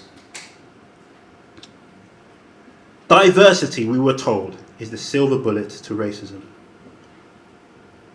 Has that proven to be the case? Don't answer that question just yet. We find ourselves in a situation in which we are living through a rising tide of overt, covert and institutional racism, undeniable. We had 110,000 people marching through the streets of London like it was nothing. And you guys did nothing to counter it. But anyway, we'll move on to something else. I'll forgive you guys later on. Because I stood there alone against 110,000, just me and Femi. And Femi ran on his 2/3 of a foot. We find ourselves more serious though. Tonight we find ourselves saying this is a very serious debate because what's happened is that it's arguably no coincidence that the rise or the re-mainstreaming of racism has emerged at the exact same time where diversity in politics is pretty much at a high level. Now we want to know it might be causation, it might be correlation, or it might just be craziness. Whatever it is, we're going to find out what it is tonight. And we have assembled 5 of the best thinkers and speakers I know, and myself too, who's basic, but other than that also, we've got 5 really brilliant brains here to discuss this tonight. And we're going to go through it one by one. Each contestant, each speaker, is going to actually give their argument in a 4-minute opening speech. We'll then wrap up with a 60-second closing speech. We were not going to do the 60-second closing speech, but my brother Mitch over here messaged me and said, no, we're going to bring the 60-second closing speech back because I want to wrap up my speech or so, and I want to get the exact same rights that Abdi Douale got when he was when he came here too. But there we go. It's all right, sister. Don't worry about it. We know your side pieces of the line. So. I'm joking, Julie. But here we go. My back's to Jermaine right now. I hope I don't get daggered. But here we go. So we're going to have a really interesting debate tonight. I must get very serious. Must get focused. So we're going to have. So how the debate works is this: we have 3 speakers for the proposition, which is that ethnic diversity in politics has largely benefited racism, and those 3 speakers are. Please give them a round of applause. I say their names. Professor Kojo Koran. Professor Kojo, give it up. Professor Koran throwing up the gun sign. Thank you very much. Antoinette Fernandez. Give it up for my sister. And my brother Mish Rahman. Give it up for Mish. Mish, is it Mish Rahman or Mish Rahman? Rahman. We're going to do it properly over here. Stay with me. We respect the glory of our surnames. On the other side, we have a bloke called Nels Abbey. Give it up for Nels or so. Jovan, we're not clapping. What's happening, bro? We've got my dear brother Jovan Owusu Paul. Give it up for Jovan. Let me say something to you, right? Let me say something to you, right? That right now, Labour could have actually avoided the problems it's facing right now Had they just supported this brother in the election, he was actually standing in Clacton against Nigel Farage, and the Labour Party pulled the plug on him. And look at where they are now. Anyway, we'll talk about this a bit later on, right? And of course, give it up once again, man. Mr. Anti-Brexit. You've got the Antichrist. This is the Anti-Farage. Mr. I don't give a damn about reform. And I'm telling you, if it goes down or so, I won't be surprised if the day after the next election, he's outside clutching a Kalashnikov ready to go. Give it up for Femi Oluwole. Big up. Let's get into this debate. Let's get into it. So arguing for the proposition first, that diversity has benefited, ethnic diversity in politics has benefited racism. Arguing first up is the Green Party's own Antoinette Fernandez. Please, Antoinette. I beg your pardon? You want to sit down at the Green Party, you better stand up and come speak to us. So what do you think this is? Please. Thank you. Very much. Yeah, exactly. Thank you. Okay. Sorry, can we get our timekeepers? We've got 4 minutes, please. Thanks. Racism has clearly benefited from diversity, as we can see when we look at right-wing politics, where diversity has been exploited to promote right-wing agenda by the promotion of people of African or Asian descent who have co-opted, possibly even sadly, genuinely believe the colonial propaganda that we have all been relentlessly subjected to for hundreds of years. Self-hating global south politicians on the right have been promoted when there is a clear glass cliff scenario. The Conservatives in their last years of power, when there was a clear decline in popularity, Rishi was made PM. And when they were out, with no chance of gaining power, enter Kemi. Then you also have Suella and Pretty, who are happy to be used to voice racist ideologies, anti-immigration rhetoric that I suspect many white Tory politicians would be very reluctant to publicly voice themselves. On the left of politics, the racist exploitation of diversity is more subtle, where you have people who believe they are actively anti-racist and use words like unconscious bias, who promote people of African or Asian descent in order to further their own ambitions, feed their own egos, tick boxes. This is not the Green Party, this is obviously Labour. Right? The racism enabled by diversity here comes in the form, more often than not, of tokenism. And as soon as the worthy, diverse person starts to rock the boat, speak out, or is no longer useful, they're ditched, and the next token diversity person is promoted. And I want to be clear that I don't blame diverse people for taking advantage of these opportunities afforded them through this exploitation of diversity, because it's often the only chance they get to put their foot in the door. On both ends of the political spectrum, the promotion of diversity is tainted because it is impossible for diversity, for the benefits of diversity, to truly flourish and do what it needs to do to support diverse communities, because it is attempting to function in a system that is riddled with institutional, structural racism, a system set up to benefit white people, and, you could even argue, for a minority of white people. As things stand, diversity is like a plaster on a gaping wound. For diversity to truly be of benefit to anti-racism, we need to dismantle the system we currently find ourselves in. As we in the Green Party like to say, we need to achieve economic justice, racial justice, climate justice, and social justice. If there is no justice, there is no truly anti-racist diversity. Thank you very much.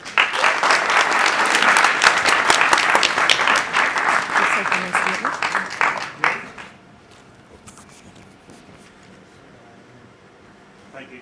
Antoinette, round of applause. Round of applause for Antoinette. Well done. Antoinette, thank you so much. I know you're not feeling the best today, so thank you. We really are grateful to you for standing up and speaking to us. We're really grateful to you. Thank you so much. Well done. Very good speech there. No bias. No racism in the Green Party. Do you want to look into camera number 4 and say that? With your chest. Actually, I just ran in the deputy leadership campaign. Out of 9 people, I came 4th. And we have to have a male and female deputy leader, which means I basically came 2nd. And the second time we have an Asian man as our deputy leader, so we're not as bad as Labour. Sorry. A Labour representative actually put his hand up, and I'm going to give him a chance to speak up. Speaking for the Labour Party, speaking for Keir Starmer, speaking for Sir Keir Starmer is my brother Maurice McLeod. You're supposed to be my friend. I'm not speaking for the Labour Party. I am just about still a Labour councillor, but that's only because I don't want to put my residents through an election. I'm done with Labour. Maurice McLeod is done with Labour, ladies and gentlemen. Give it up for a round of applause. There we go. So where next? Your party or the Greens? No. Or the Conservatives? No, the point of joining the Greens, and I think the established parties.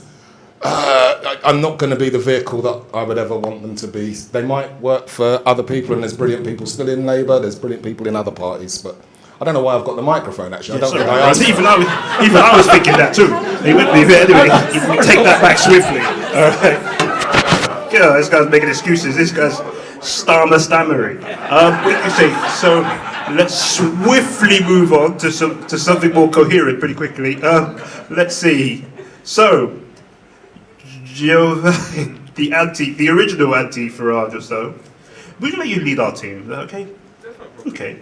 So, making the argument for the defence of ethnic diversity in politics, the kamikaze-style argument right now, so dare I even say, is our young brother. There we go, very smart young man, dare I say, with his lovely wife beside him over here. Dare I say. We were joking about her side piece, but we really didn't mean that. But welcome to the Uppity Circle. Oh, sorry, I must ask you, Antoinette, we forgot to do something with you. We've got to swear you in. Sorry, Javan, can you just give me 1 second? Let's just quickly swear in Antoinette before she comes back in. Then we'll swear you in afterwards, then we'll get back in. Sorry, Antoinette, will you please come forward?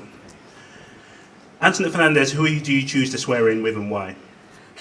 This is a novel by Sherry S. Tepper. It's called The Gate to Women's Country. It's a sci-fi retelling of the Siege of Troy, and it's also a battle of the sexes.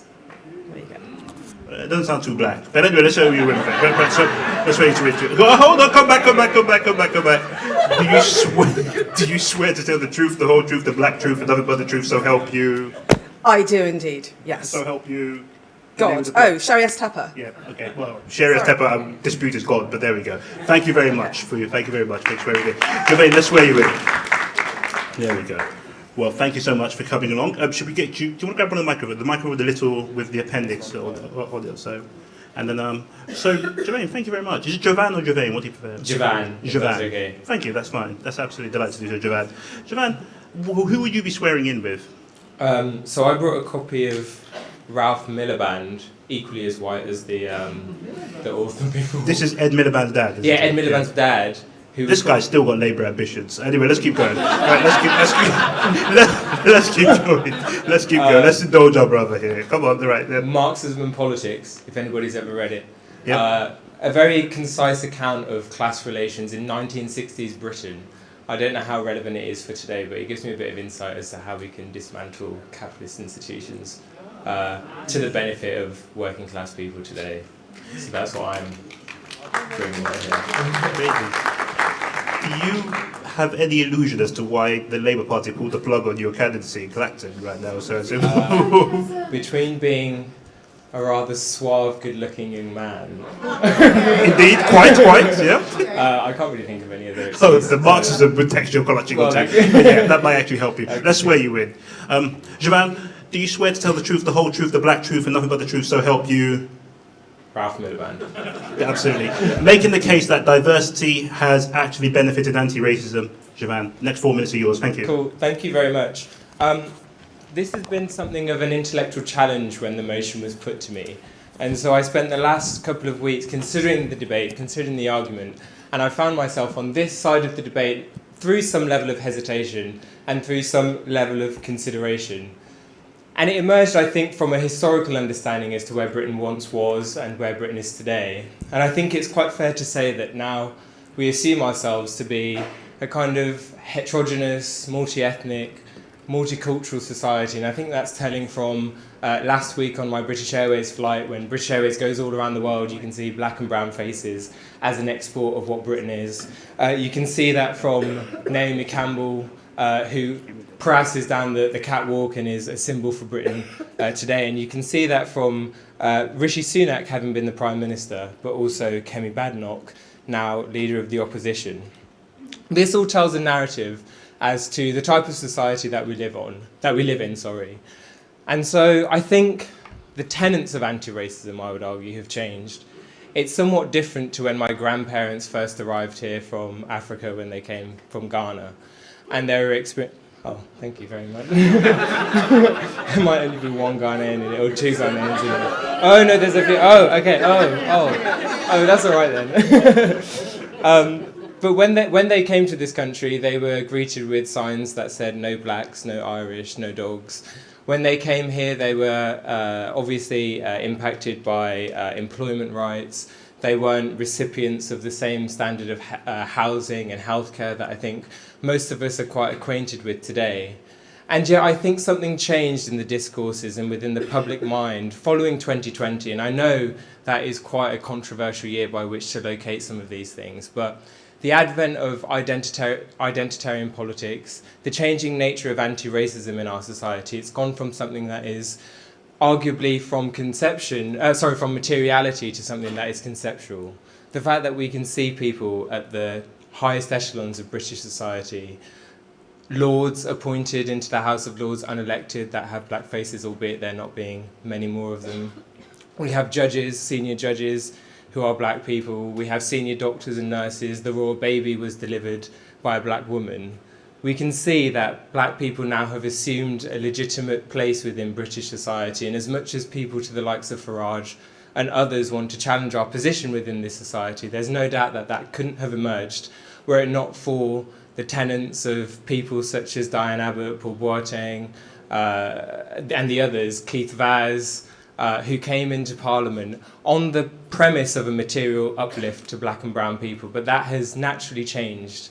The ideologies that have informed the world over the last 100 years are changing, and our understanding and our relationships to them naturally must change. So I guess the tenet of my argument is that anti-racism as we understand it, from a material conception to a conceptual conception, has to be challenged and has to evolve as we take our place as black British people. And I would say that despite having mediocrity at the top, we can still see that actually we are a legitimate caucus within British society, and no longer are we challenged as to our place here in this country. Of course, we've built it for the last 500 years, but over the last 50 years, our forefathers have made sure that people like us can have a British passport for all of its idiosyncrasies, and we can take the highest office of the land without the same level of discrimination that they came here. So my view is that for all of its limits, parliamentary and representational politics does carry some weight in trying to craft a more anti-racist society. Thank you very much.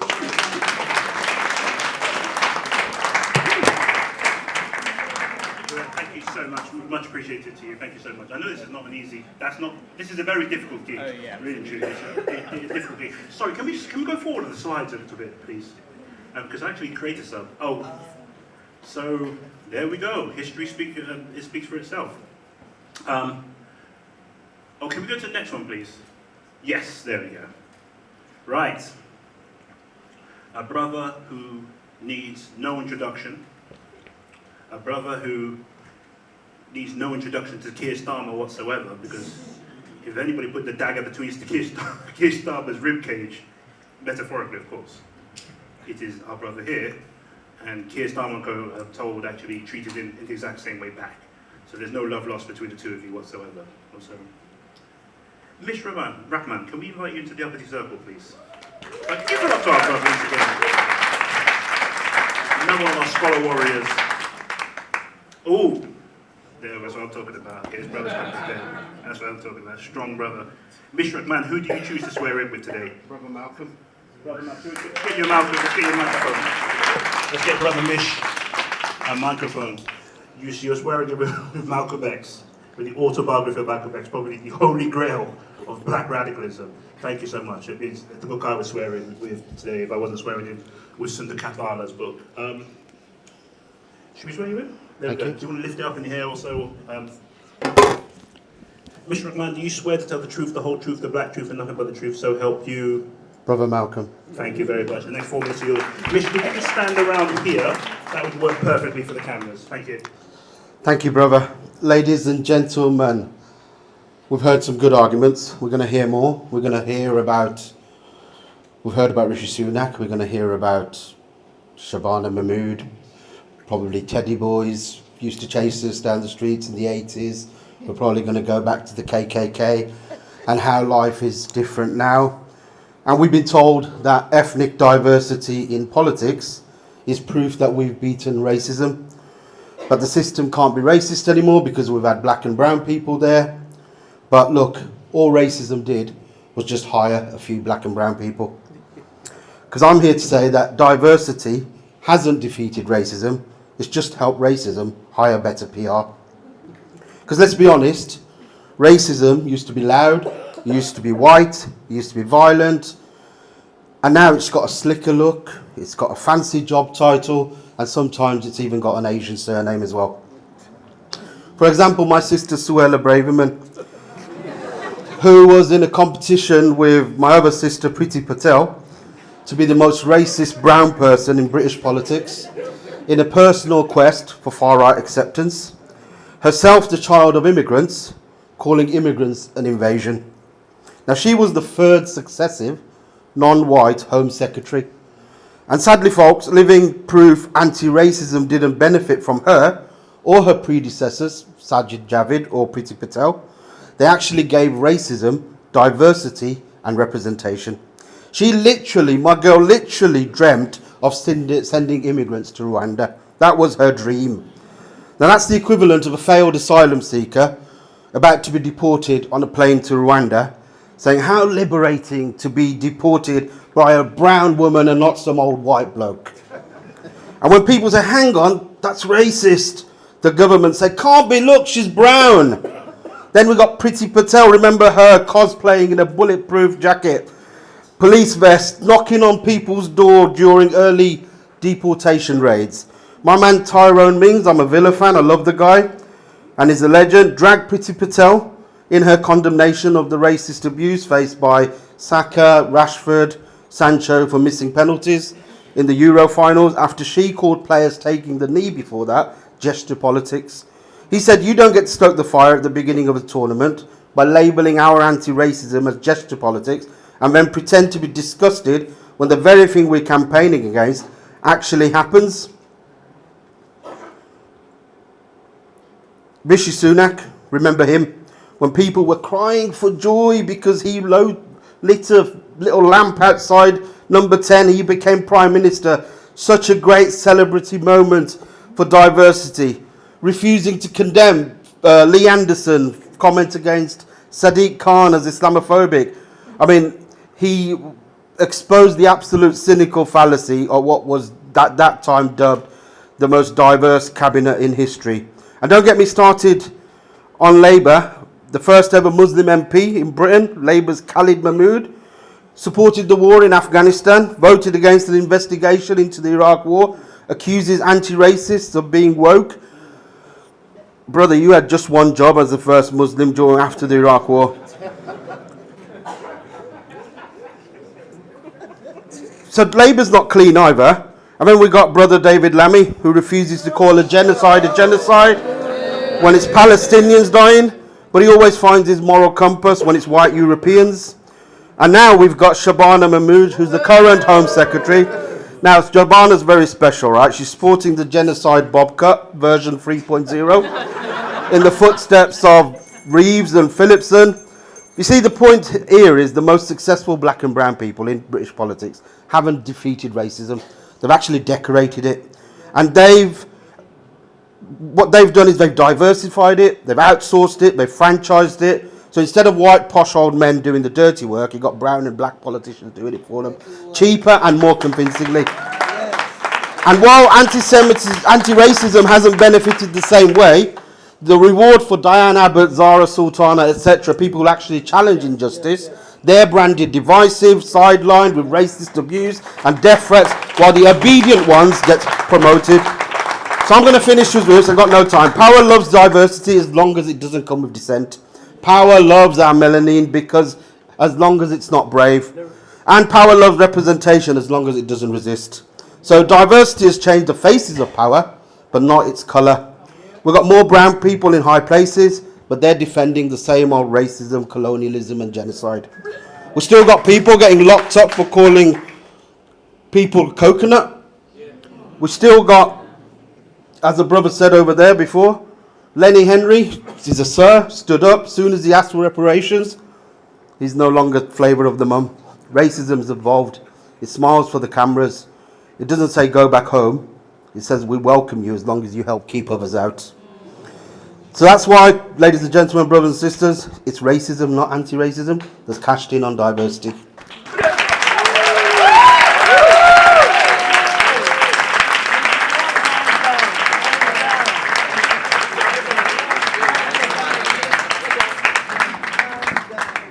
So, thank you so much, much appreciated to you. And well done, very, very good speech, dare I say. Femi, it's like a Lazarus type of performance you're going to have to perform tonight.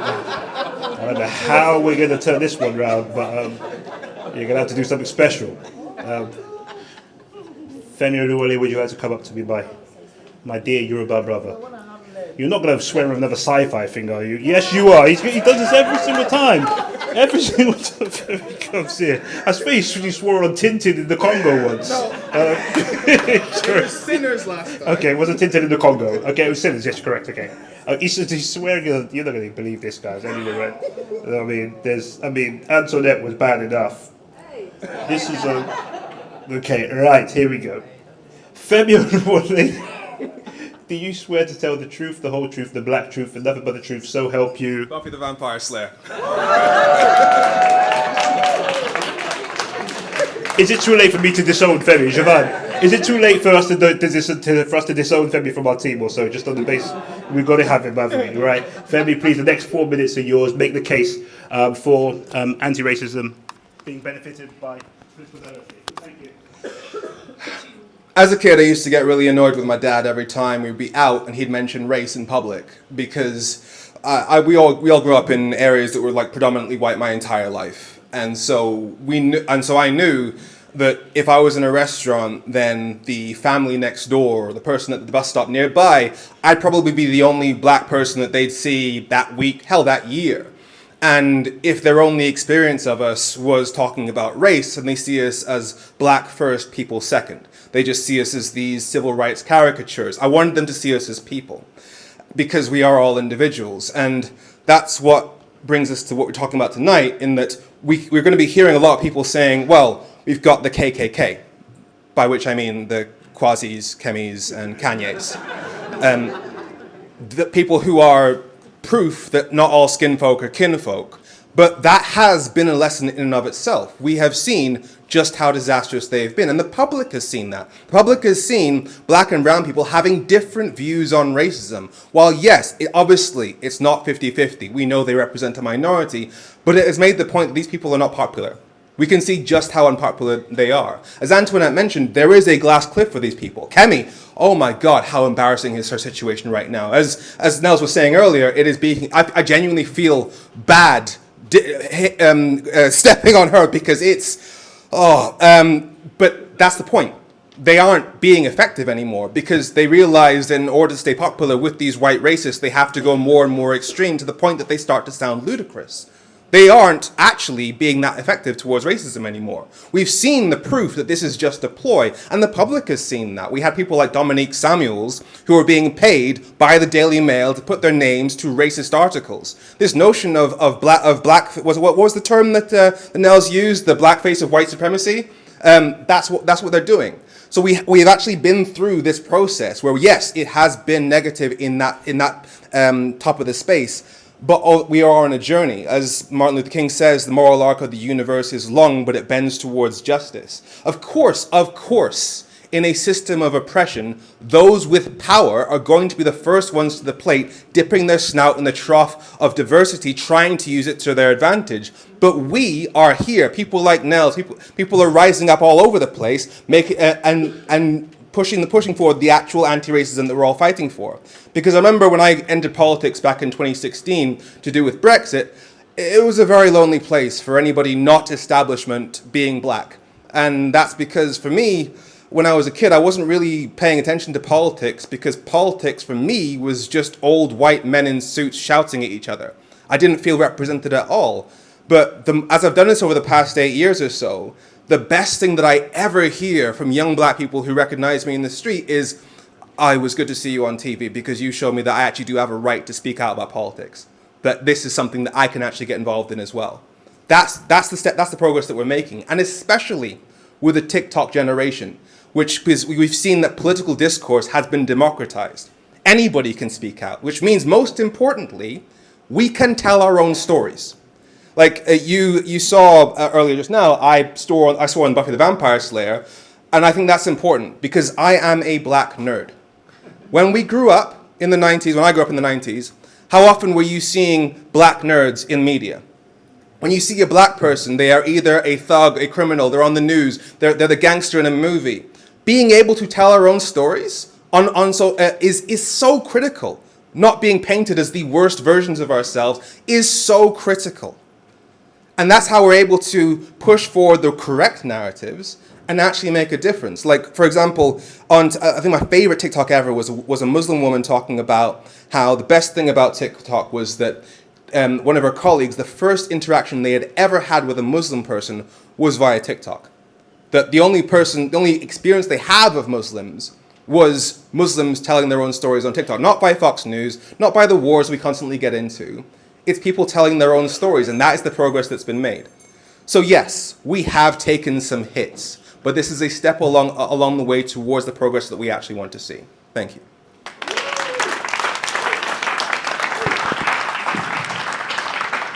Well done, thank you so much. Well done, near Lazarus.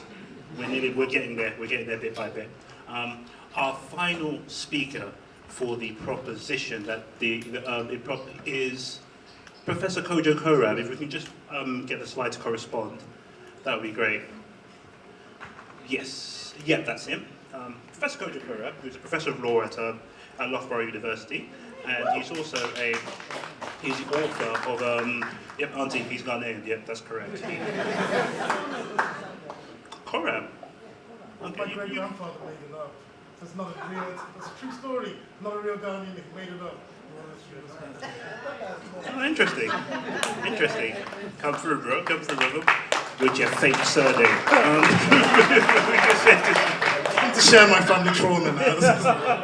I hear you, bro. Do you want to get that microphone over there? I'll say this, but of course, in addition to being a professor of Loughborough University, a professor of law at Loughborough University, you're also the author of Uncommon Wealth, which we have for sale over there, for sale and for signage. Please grab a copy afterwards and scram back towards Professor Korab to get your signed copy. But we're here for business right now. Let's see what you can do. Let's see what we need to bring this home before I come on and try to see what I can do. Brilliant. Arguing for the prosecution that diversity has largely been beneficial to racism is Professor Kojo Korab. And Professor Korab, who do you wish to swear in with?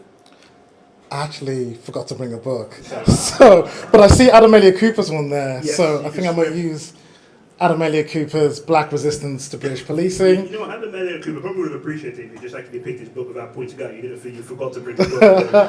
I always meant to. We have copies of this back there too. But let's go then. So, Professor Korab, do you swear to tell the truth, the whole truth, the black truth, and nothing but the truth, so help you? Eyitemi Cooper. Thank you. The next 4 minutes are yours. Thank you. Oh, you can stand around here, that would be great, so you can get on the camera. Yeah. Brilliant. So, I mean, there's not much more to add after Antoinette and Mish's fantastic response, but I really wanted just to try and reframe this debate because I think it's very ahistorical the way that we're talking about it. We're talking about diversity in British politics as though it's something new, when historically, Britain, we need to remember, was not a nation state.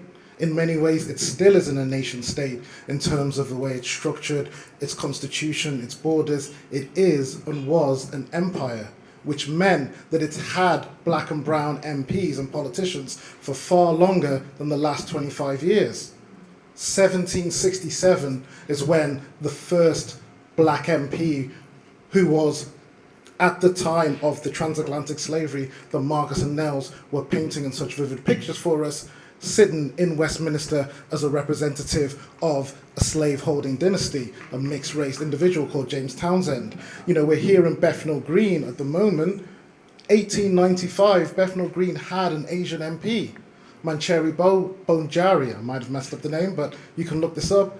And this gentleman, Mancheri, was a fantastic defender and a staunch defender of the British Empire. At the same time as the famines and the rebellions, you know, whether it's the Great Famine in India, whether it's the Moran Bay Rebellion in Jamaica, there were black and brown MPs sitting in Westminster. So using black faces to mask white supremacy is not something new. This has been a consistent tactic of British rule.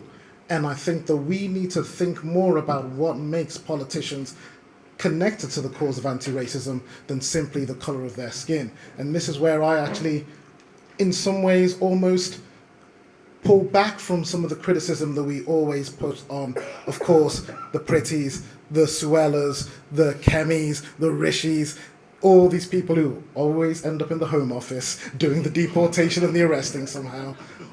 But I almost pull back as well from their criticism because I think we need to look at ourselves.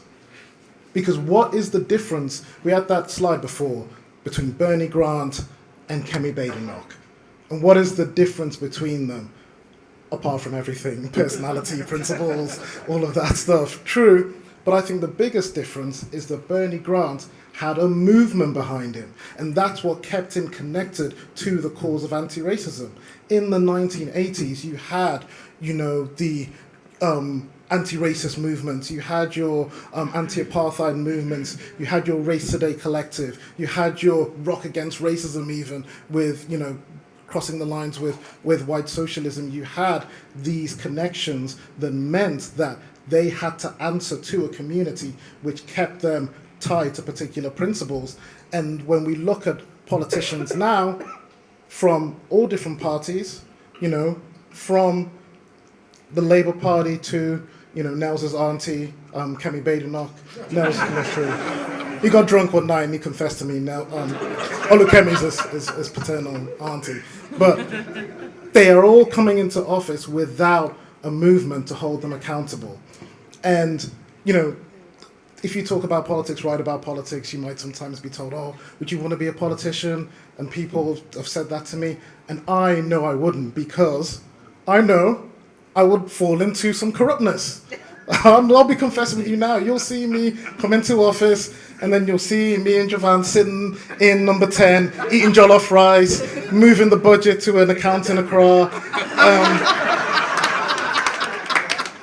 But the reason why that would be happening is because there isn't an anti-racist movement to keep people account. We can't just look at the politicians and hope that we elect the right people to represent us. We need a strong, grassroots, collective, community-based movement that will force people to speak to those who it's in their interest to serve. Because at the moment we have a society where it is in the interest of the politicians to serve those with power, those with wealth, and those who are removed from the communities that they once came from. So thank you so much.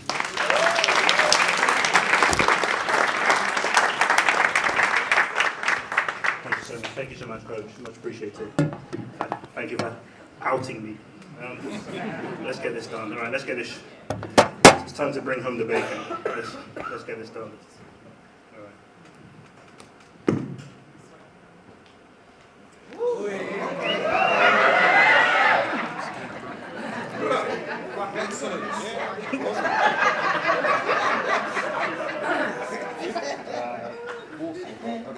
Superman's alive. Can we change it to Nels Abbey? Thank you very much. My name is Nels Abbey, and I swear to tell the truth, the whole truth, the black truth, and nothing but the truth, so help me the big payback by my brothers Marcus Ryder and Lenny Henry. I should say Sir Lenny Henry and Marcus Ryder OBE, but we'll forgive that. I'm going to start off simply by quoting a lovely gentleman by the name of Tariq Ali. Tariq Ali is a man of great words, a great British man of great words. The most profound one I think he ever said that really touched me was simple. The colonizer never changes his face, only his mask. The colonizer never changes his face, only his mask. The colonizer never changes his face, only his mask. We find ourselves in a very difficult situation that's very difficult to argue against. In the advent of this thing I describe as Johnsonian diversity, because it was Boris Johnson who pioneered all this garbage, the first black or brown person to get to one of the big four offices of state was a gentleman called Sajid Javid, a lowly gentleman called Sajid Javid. He was also the man who created the two-tier system of citizenship in this nation. When Sajid Javid got to the top table, it was immediately argued to all of us, and I'm sure you've heard these words before, whatever your politics, this is a great day. It represents progress. When Kemi Badenoch became leader of the Conservative Party, Keir Starmer said, whatever your politics, this is a great day for our country. When Nels Abbey said that Kemi Badenoch was the black face of white supremacy, I was discussed in Parliament. They actually called me out in Parliament, quite literally. Kemi Badenoch herself called for me to be arrested for calling her that. I'm her brother.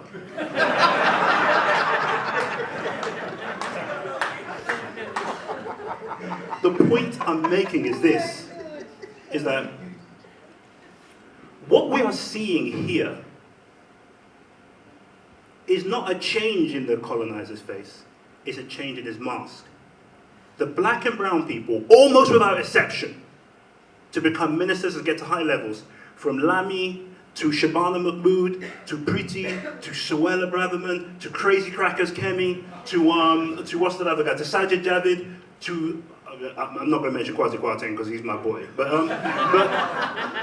each and every one of these people just represents the colonizer's new mask.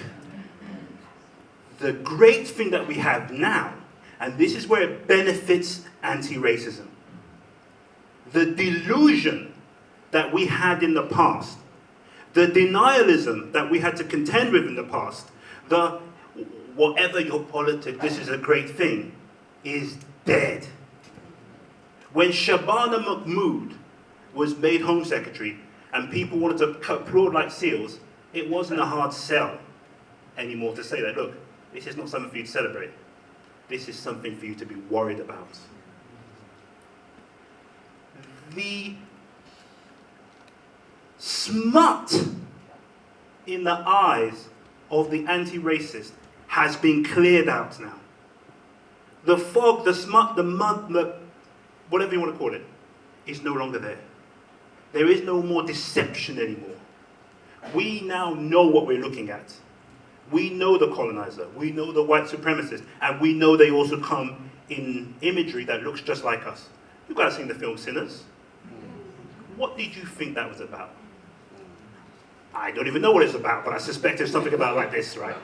But the key thing is this, is that I just do like slitted Sinners or so. That will probably help. That might help get us over the line, fellas. Or so. I was doing quite well there. But anyway, but the key thing is this: is that we have to recognize now, because now you have no choice. You can't deny it anymore. You can't lie about it. You can't delude yourself. There's no delusion. There's no nothing. Anti-racists have now know what Britain is. Anti-racists now know what Britain stands for. Anti-racists can no longer live in the self-delusion, in the sweet comfort of the idea that Britain is not a racist society because you have black and brown people in high places. And on that basis alone, I know this is tenuous, but on that basis alone, we should win and carry this debate. We should win. Please vote for us. Because I must say, right, anyway, but on that basis alone, it's a very, very serious thing. Because us in here, we never fell for this. I know I'll go way beyond my time. We never fell for this. But a lot of people did. And now that ability to just say that look, this is just racism. This is white supremacy and blackface. That's that. Right, I rest my case right here, and it's time to hear from you guys. Thank you very much. Thank you. Thank you. Thank you. Thank you.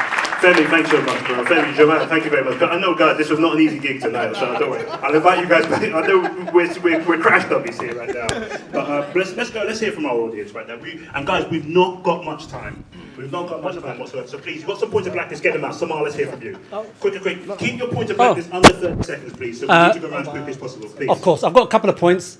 One of them first. And we have a ritual here. Oh.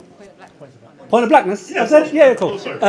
Come into the middle so we can see you. That's what it is, please. I'm wearing a tight shirt, hold on. It's not that tight. Is it a fit check? Right, okay. 2 points is, I thought it was interesting that Sadiq Khan wasn't on there. Because actually... He's not a national level. No, but he's probably the most prominent of all of them in terms of the media space. And he seems to have navigated it quite well and hasn't upset as many people as the rest of them.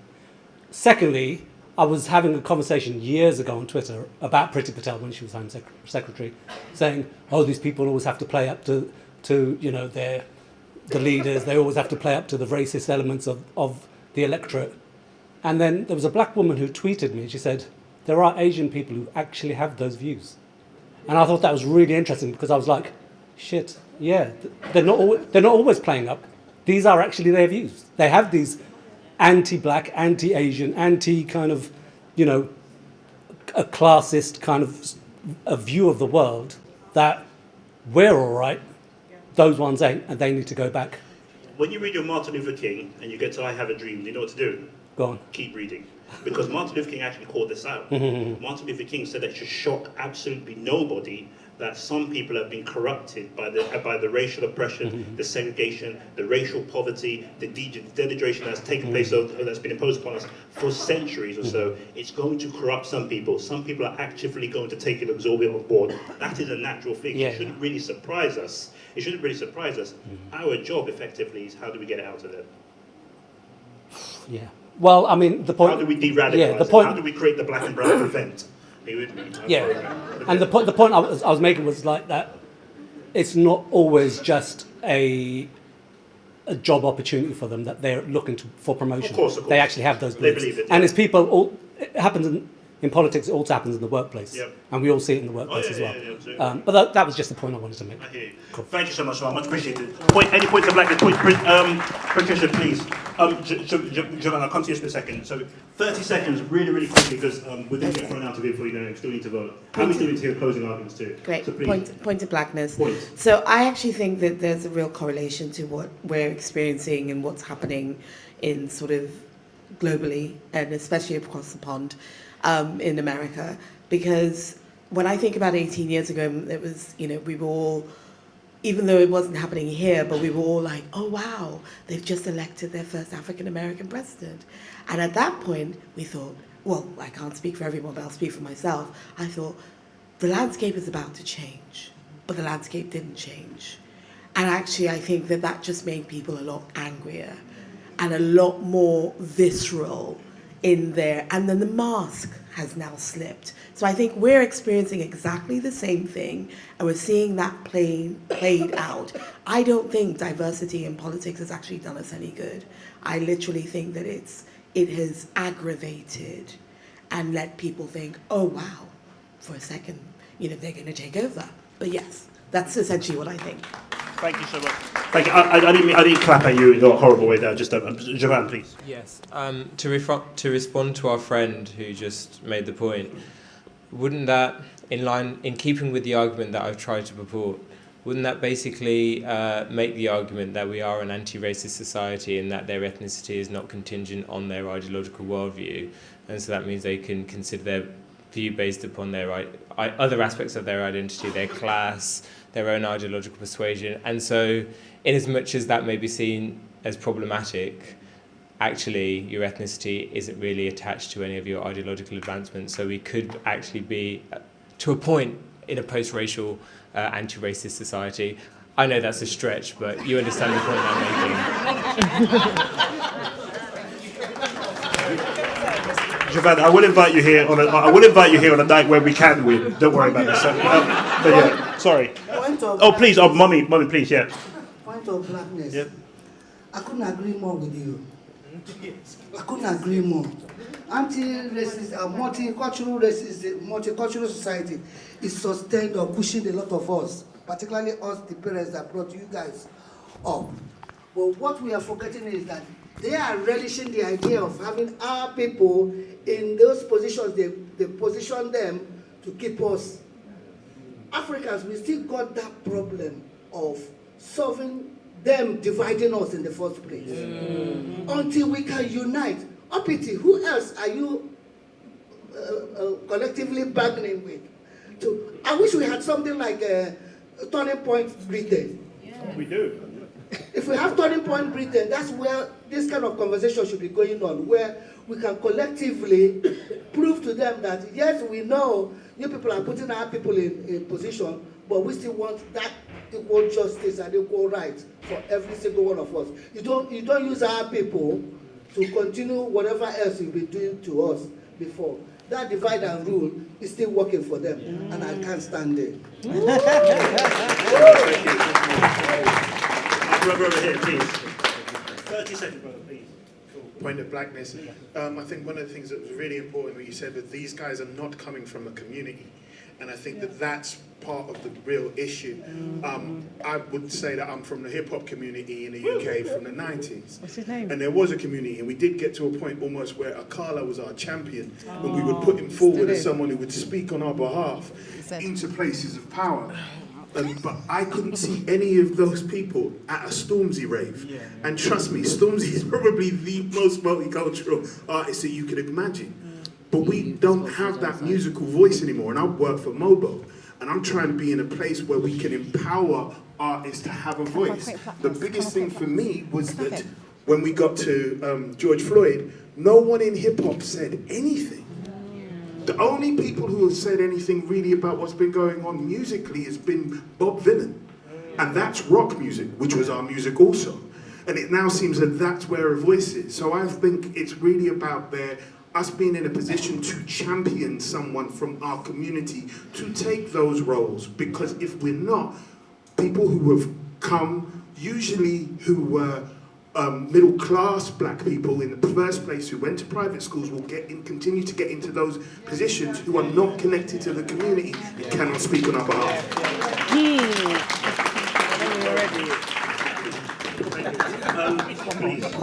Point of blackness. Stand up, let's see. Do I have to stand up? Yes, you I've do. got taken notes. I can't see if I stand up. You can see there's a line right there.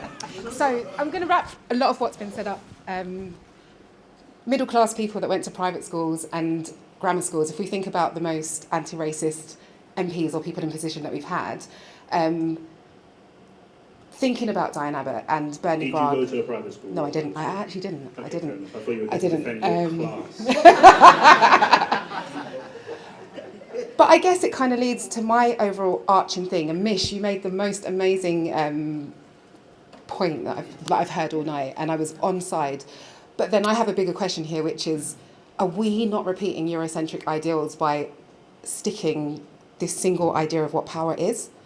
And we're looking at power in positions of privilege. But actually, if we look at all of the social change and all the political change that's happened over the years, it's actually been grassroots. It's never been in the places of position power.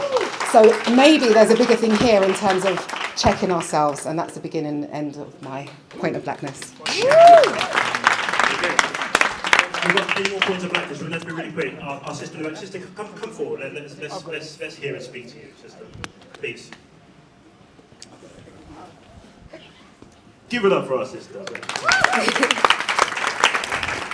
Point of blackness. Thunder away on us. Please. Is Professor Ruha Benjamin, Black Faces in High Places Won't Save Us. That is you?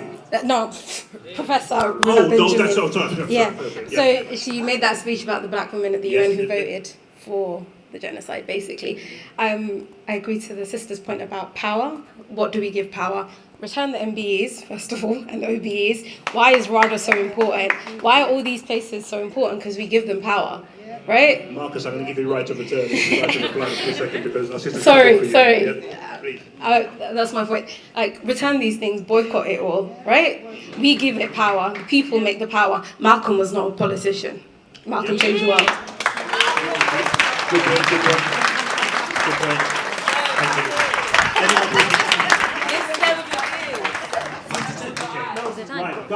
Guys, I'm so sorry. We're going to take one more point of blackness. Then we're 5 to 10 right now. Can we get another 10, 15 minutes? Or we've got, just give it up. We've got another extra 10 minutes. Give it up for our tech guy. Someone going first. That's a good white man right there. Do I have? Can I speak from here? No, you can't. You've got to come to the centre. Everything I said earlier was a bit, by the way. So I'm serious now. 2 things real quick. Someone mentioned Sadiq Khan about how he's managed to navigate. And I think that's a problem in that he has not. He's been critiqued. It took him 2 years to say the word genocide. His own community don't give him that clout. So it goes back to when we say, okay, that person did it. What did they actually do? We have to decide on our spectrum, first of all. What are we wanting? Someone that can navigate it, kind of fit in, isn't your Kemi, and that's okay?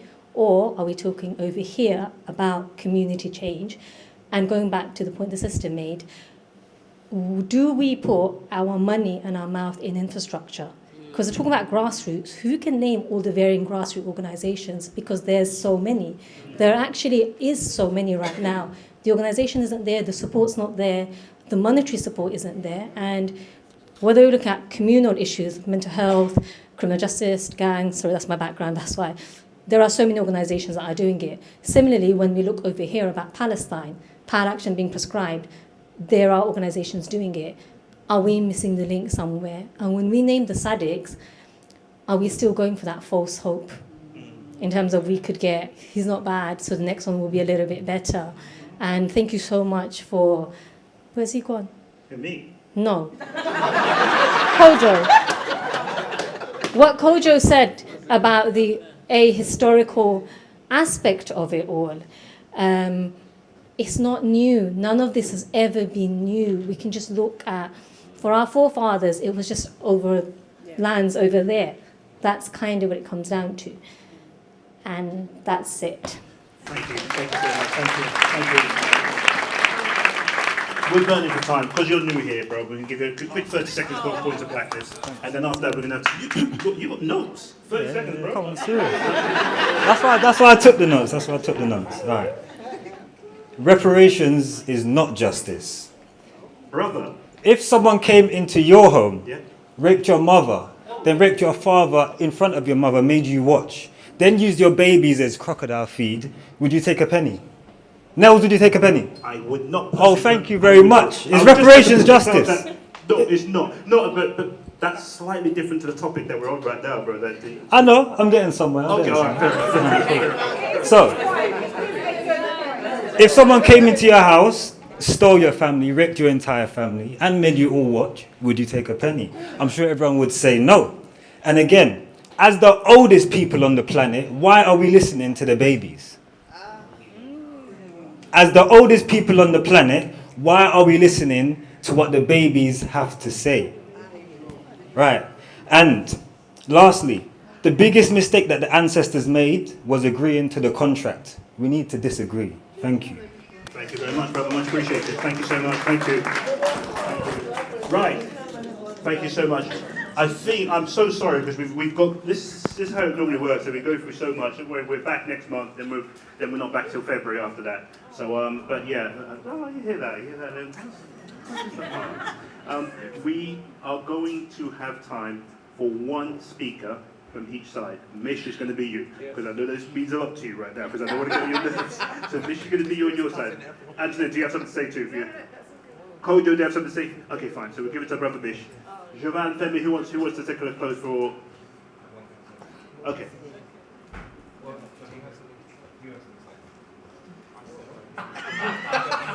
You do? Okay. So we'll switch the turns around this time around. We'll switch it around this time around. Femi and Orly, back into the upper circle for 60 seconds. Thank you very much.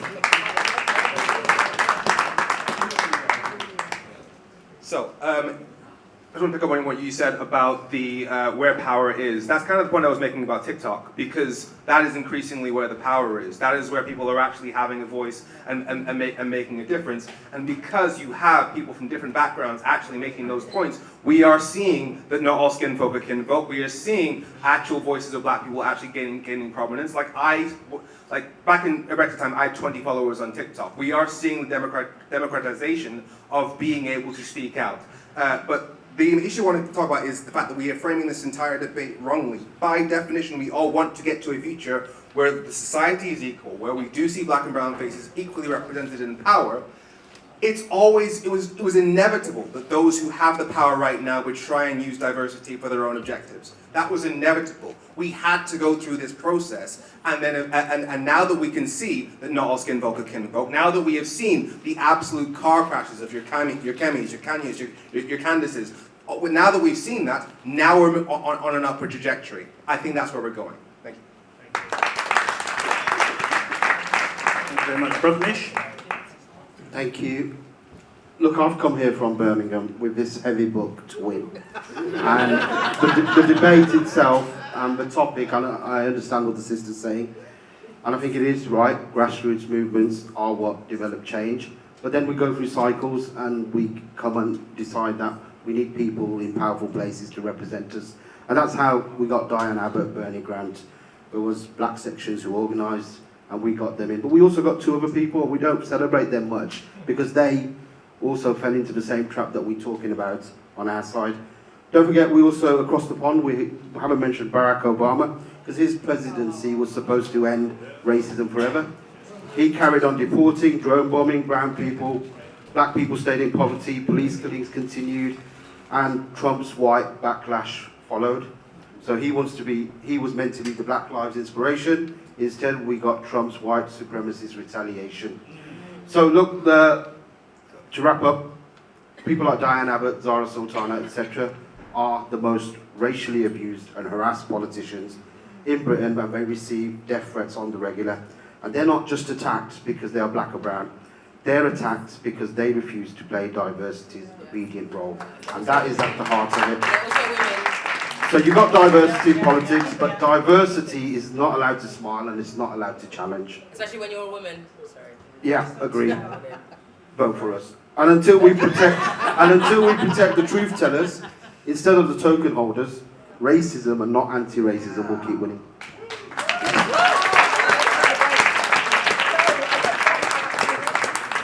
Truth tellers, not, was it token holders you said? The truth tellers, not token holders. Yep. I'm so stealing that. That would be a Good Morning Britain on Friday or so. I'm joking. I'm not invited just yet, but when I do, I will say those words.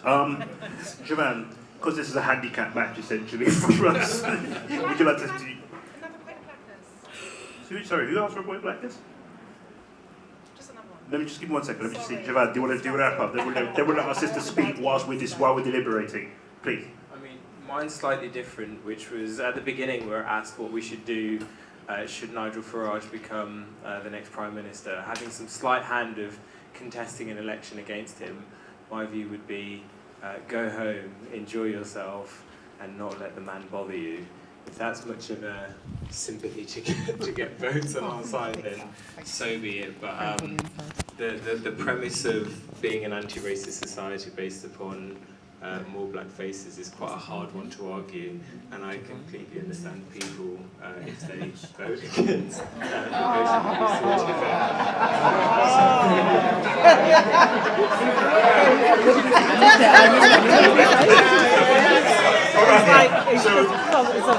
Sorry, someone's throwing me the wet towel.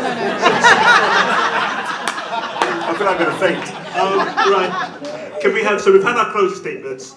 We're going to deliberate. Look, we're not going to do an electronic vote because it'll take too long for it to all wrap up. We're just going to do a show of hands. But in the meantime, we're going to ask Sister. I'm so sorry. I know it's disruptive of me. Yeah. But your anchor point was absolutely fantastic. However, I'm going to challenge it one more time.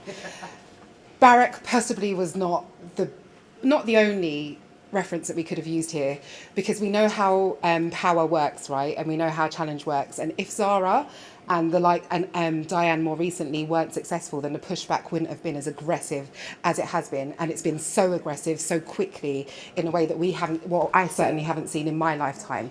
So with that in mind, I would say I come back to the original point, which is the power of community. Thank you so much. Thank you so much. All right, let us now wrap this up with a vote. The show of hands. Right. Have mercy. What has diversity at the elite and the politics truly benefited more? If you believe it has benefited the pursuit of genuine anti-racism, please put your hand up. If you believe that diversity at the elite end of politics has benefited anti-racism, put your hand up. No, please put your hand up high. No, hold on, let me see. Hold on, 1, 2, 3, 4. There's 2 votes back here. 6, 7. Oh, 1, sorry. 8. Thank you very much. God bless you, Nadia. You'll go to heaven. My mistake. Straight to hell. If you believe that diversity and elite end of politics truly benefited the forces of institutional racism, stand up right now. Yeah. Sit down. Sit down and shut up. All right. Thank you so much. That's the end of this month's Uppity.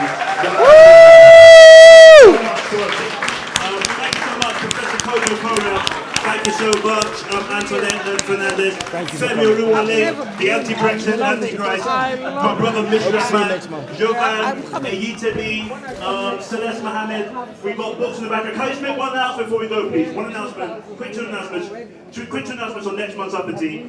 We will let you know. We'll email everybody to let you know when the next Uppity is. It'll be next month. But we are having one of the most controversial debates we've ever done next month. Are you guys ready to hear this? Next month becomes the end of the 140th anniversary of the Berlin Conference. We're going to wrap it up with a Black Pan-Africanist history debate. And our question is, next month, for our big debate, it's slightly different from the trial, it's going to be, who did more Professor Kojo. for Black liberation? Give me 1 sec, Professor Kojo. Mugabe or Mandela? See you next month. Buy some books, ladies and gentlemen. Please buy books. Give me 1 sec, let's get my brother's phone.